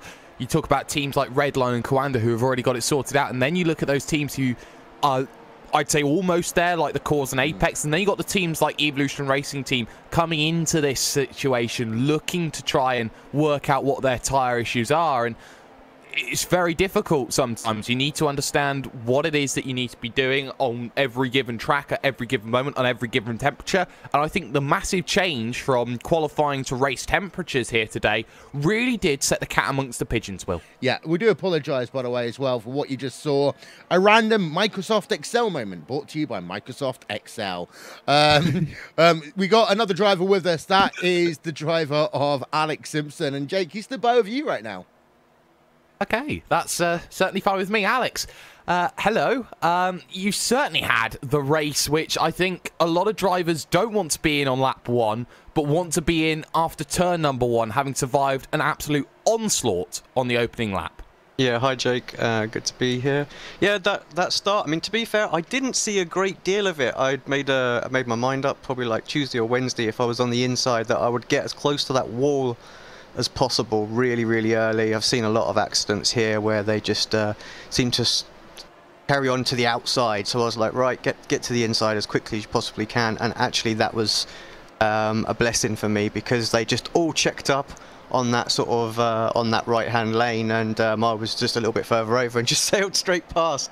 And then of course just watched the replay back and the commotion that followed. Geez, I didn't realize it was quite that bad. But yeah, I'm just grateful to be out of that, and found myself in, I think it was 5th, and after what was the worst qualifying I've ever done, yeah, I was just like, how is this possible? And then just went about my business really. The just tyres I knew were going to be an issue in this weather, so I just sort of maintained them in the early stint and just slowly started working my way back up to the leaders. And I thought they pitted a little early, so I was a bit surprised there. And I wanted to go to about 25. I didn't want to go into that much earlier because I was worried about how the rears would be towards the end of the stint. And yeah, so I just jumped in then. I really perhaps needed another lap to have jumped Josh. I think pace-wise we were perhaps within a tenth of each other every lap. So with the dirty air around Silverstone, just kind of ruins any chance. I was just hoping and praying for a little mistake. And credit to him, I think I saw one twitch the whole second stint. So great drive from Josh. Yeah, you certainly could say it was a very good drive. And you know, for yourself, you were put in a situation where you spent the majority of the opening stint on your own, looking to try and build lap after lap. And it seemed that throughout the majority of the second half of the stint, you were closing that gap down more and more. But when you got towards the end of that race, did you start thinking more about the championship more rather than the glory of second position? A little bit. I mean, my goal obviously in this series is just to get to the World Championship. I really couldn't care too much if it's 1st or 10th. You know, I want that license back. I unfortunately work commitment and whatnot stopped me from racing last year, and I've got the bug back actually, so I'm really enjoying my racing again. And yeah, so I think it was about 10 laps to go. I just spoke to my old man who does all my spotting for me, and I said if you make some mistake, then I'll go, otherwise I'll just sit tight. You know, 3rd place is absolutely fine with me. Yeah, if an opportunity arises, then I'll take it, but otherwise I'm quite content here. Well, you'll be very content heading into the 4th round of the championship. Of course, you put yourself now up inside the top 5 very firmly. In fact, you could put yourself 3rd in the championship as things stand. So you're heading to Suzuka, a circuit that is similar in some respects with the high-speed nature of the first part and the final part of the lap, but of course that middle section is a very slow to fast section that you normally get to see. So in terms of where you see yourself in Suzuka, do you feel that maybe yourself and maybe a returning Michael Dinkel can make a really big challenge to the guys at the top? Yeah, I hope so. I mean, Suzuka probably my favourite of all the tracks, certainly where I had my best result in the World Championship. And yeah, we should be quite good there. Obviously, Michael knew that he wasn't going to do this race, other commitments, unfortunately. So that crash at Montreal was so severe for him. But he's been working on Suzuka already, so we've got a little bit of a head start there. Unfortunately, the tracks are kind of similar, so a lot of the information I was gaining from working on the set here at Suzuka, at Silverstone, was able to translate over to Suzuka as well. So I feel like we're in a pretty good place there, and yeah, I just hope I do a better qualifying next week. Well, hopefully make sure to see that one from you. But before we let you go, Mr. Team Boss Alex Simpson, any shout-outs or sponsors?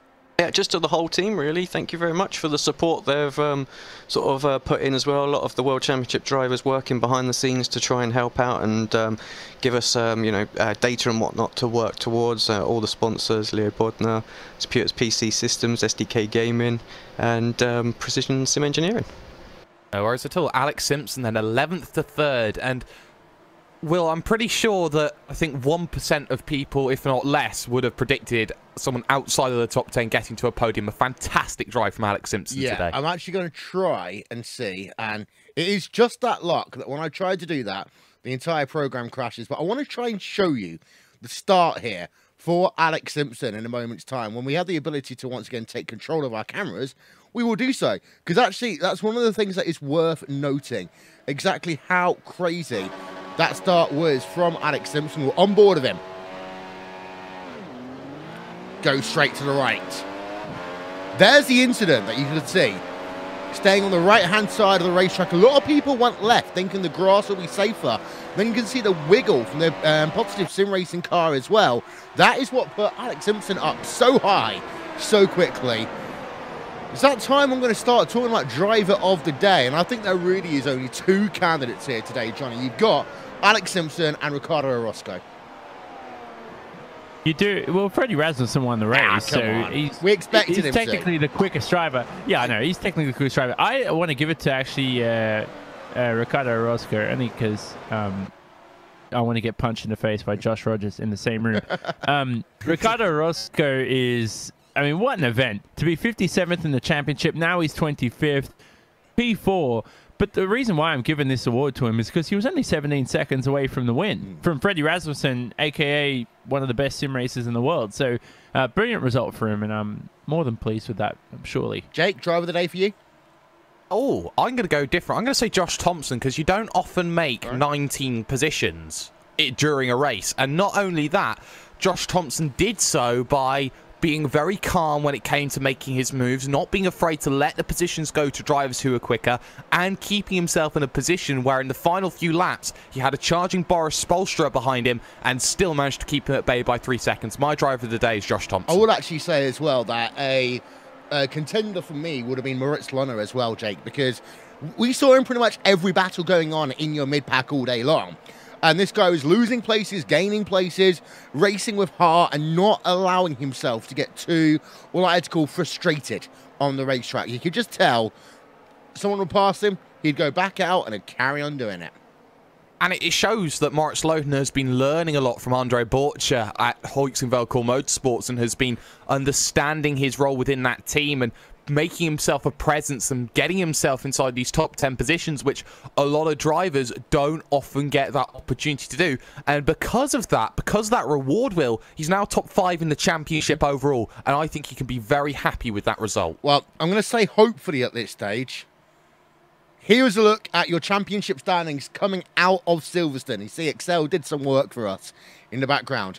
Fredrik Rasmussen, 961 points. Joshua Rogers has got himself 876. So we came into this race, Johnny, with a very tight championship.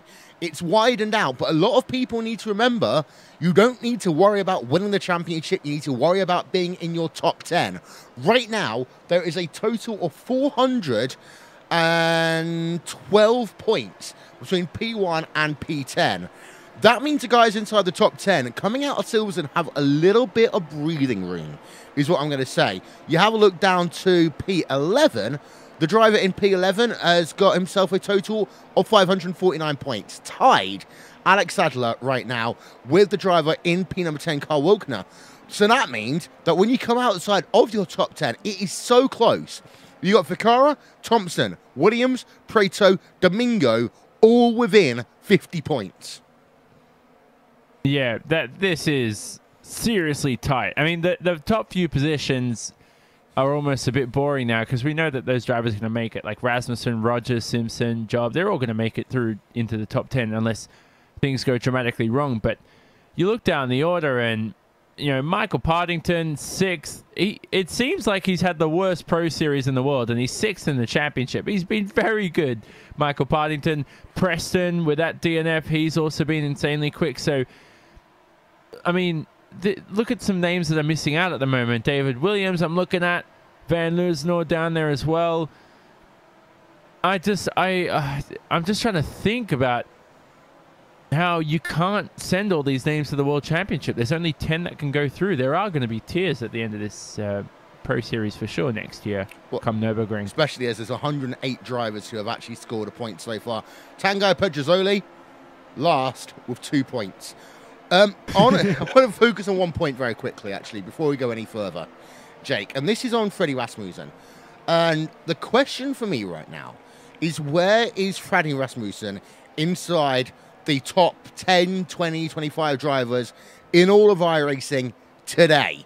Because he is a part of a Blancpain GT winning team. He is currently scored at the top of the mountain in the Pro Series. If he does get through to the World Championship Grand Prix Series, I wouldn't be surprised to see him getting podiums in 2018. But where does he stand right now in terms of, where would you rank him? I'm not obliged to answer that question because I'm answering that question in a month's time. But I want an answer now. You'll have to wait and watch the sim and look at the Sim Racing Observer. Okay, so give us a ballpark. If nothing else, give us a ballpark. You're looking very, very high up. Okay. Johnny, you might give me a straight answer. What? I wasn't even listening to the question. Okay. You're doing a Rachel on me right now. Freddie Rasmussen, if you were to rank him, yes, and alongside all the best active iRacers in the world right now, where would you put Freddie? He's definitely in my top 5. I feel like I'm insulting him when I say top 5, but top 5 at least. The thing you find with a lot of sim racers is sometimes you're good in different cars. So, who knows where other drivers go in the GT cars. Some drivers are better in the McLaren than others. We'll find out next year where Freddie is in 2018 in the World Championship, because he is going to make it for sure. Spoiler alert. At the same time, Bonner Haas is faster in different sims as well. There's just top 5, definitely, 100%. Sorry for the long answer, but it's not as easy to just rank it that way, if that makes sense. Makes sense indeed. It's time, however, to end today's broadcast on a slightly sad note. Many of you who are a fan of us on RaceSpotTV on Facebook will know that a couple of days ago we lost one of our own commentators, John Granger. Now, John had only been a part of the RaceSpot team for about a year or so. He'd worked with us in a number of our endurance podcasts, did some work on me and other things like the Classic IndyCar series as well. And Johnny, it's always sad to hear of anyone in the sim racing community passing away. But for John, he was a part of the RaceSpot family through and through, and very sad to hear the news, taken away so young. No, definitely. I mean, that was shocking news when I found out, and someone who I did a couple of broadcasts with last year, and just so much talent, he had so much passion in the motorsport industry, and you just don't think this kind of stuff can happen to someone until it does, and especially to one of our own at RaceSpot too. And as I said, he's just so passionate and involved in the motorsport community, just wanted to achieve so much, and he's young like all of us, just trying to be prosperous as much as he can. So rest in peace to John Granger, a very humble fellow. And Jake, I mean, you and I, we both come from the same kind of kettle of fish. We were young people that wanted to make a difference, wanted to make a name for ourselves in sim racing. John was exactly the same. He always wanted to not just be the best he could be, but be the best team player as well, and really help make the broadcast. And the one thing I always remembered is he was so hot on the little things like strategy calls, understanding where people were in a stint, understanding, the way the race will be panning out in 4 hours from now. And it takes a very, very special individual to be able to do the work that he did. I totally agree with you. And it comes as a shock to everyone here at RaceSpot, exactly hearing what happened to John in the end. And it will be a shock to John's family as well when you get right down to the end of it. But in terms of talent and in terms of underrated talent as well, John Granger goes up there as one of the broadcasters who arguably was underrated, probably would have had the best transition to a real-world position, very similar to the likes of a Scott Woodwist, you could say, in that sort of sense. And it is a shame when he was involved right up until the very end. I know that Florian Reuter was writing with him, a driver from the Jim Racing team. So I think everyone is saddened, is shocked, especially at such a young age as well. And I think going out in your early 20s is no way to end your life. But, you know, these are the hard facts and the hard truths about it. And all we can do is say, it was nice knowing you. Indeed so. Our broadcast today is dedicated to John Granger for all the fantastic work that he had done on not only RaceSpot, but in terms of the sim racing community. His passion for endurance series racing was fantastic. And the one thing I always remember is I never had the chance to meet him at Silverstone back when we had ourselves the World Endurance Championship back in April. The one thing I'll always think about is I only wish I did actually have that chance to meet him in person. That, ladies and gentlemen, is all we're going to have time for. This has been the third round of the iRacing Pro Series from Silverstone. Fredrik Rasmussen wins the race. He leads the championship, and in a week's time, we head ourselves over to Suzuka. Goodbye for now. We'll see you all next time.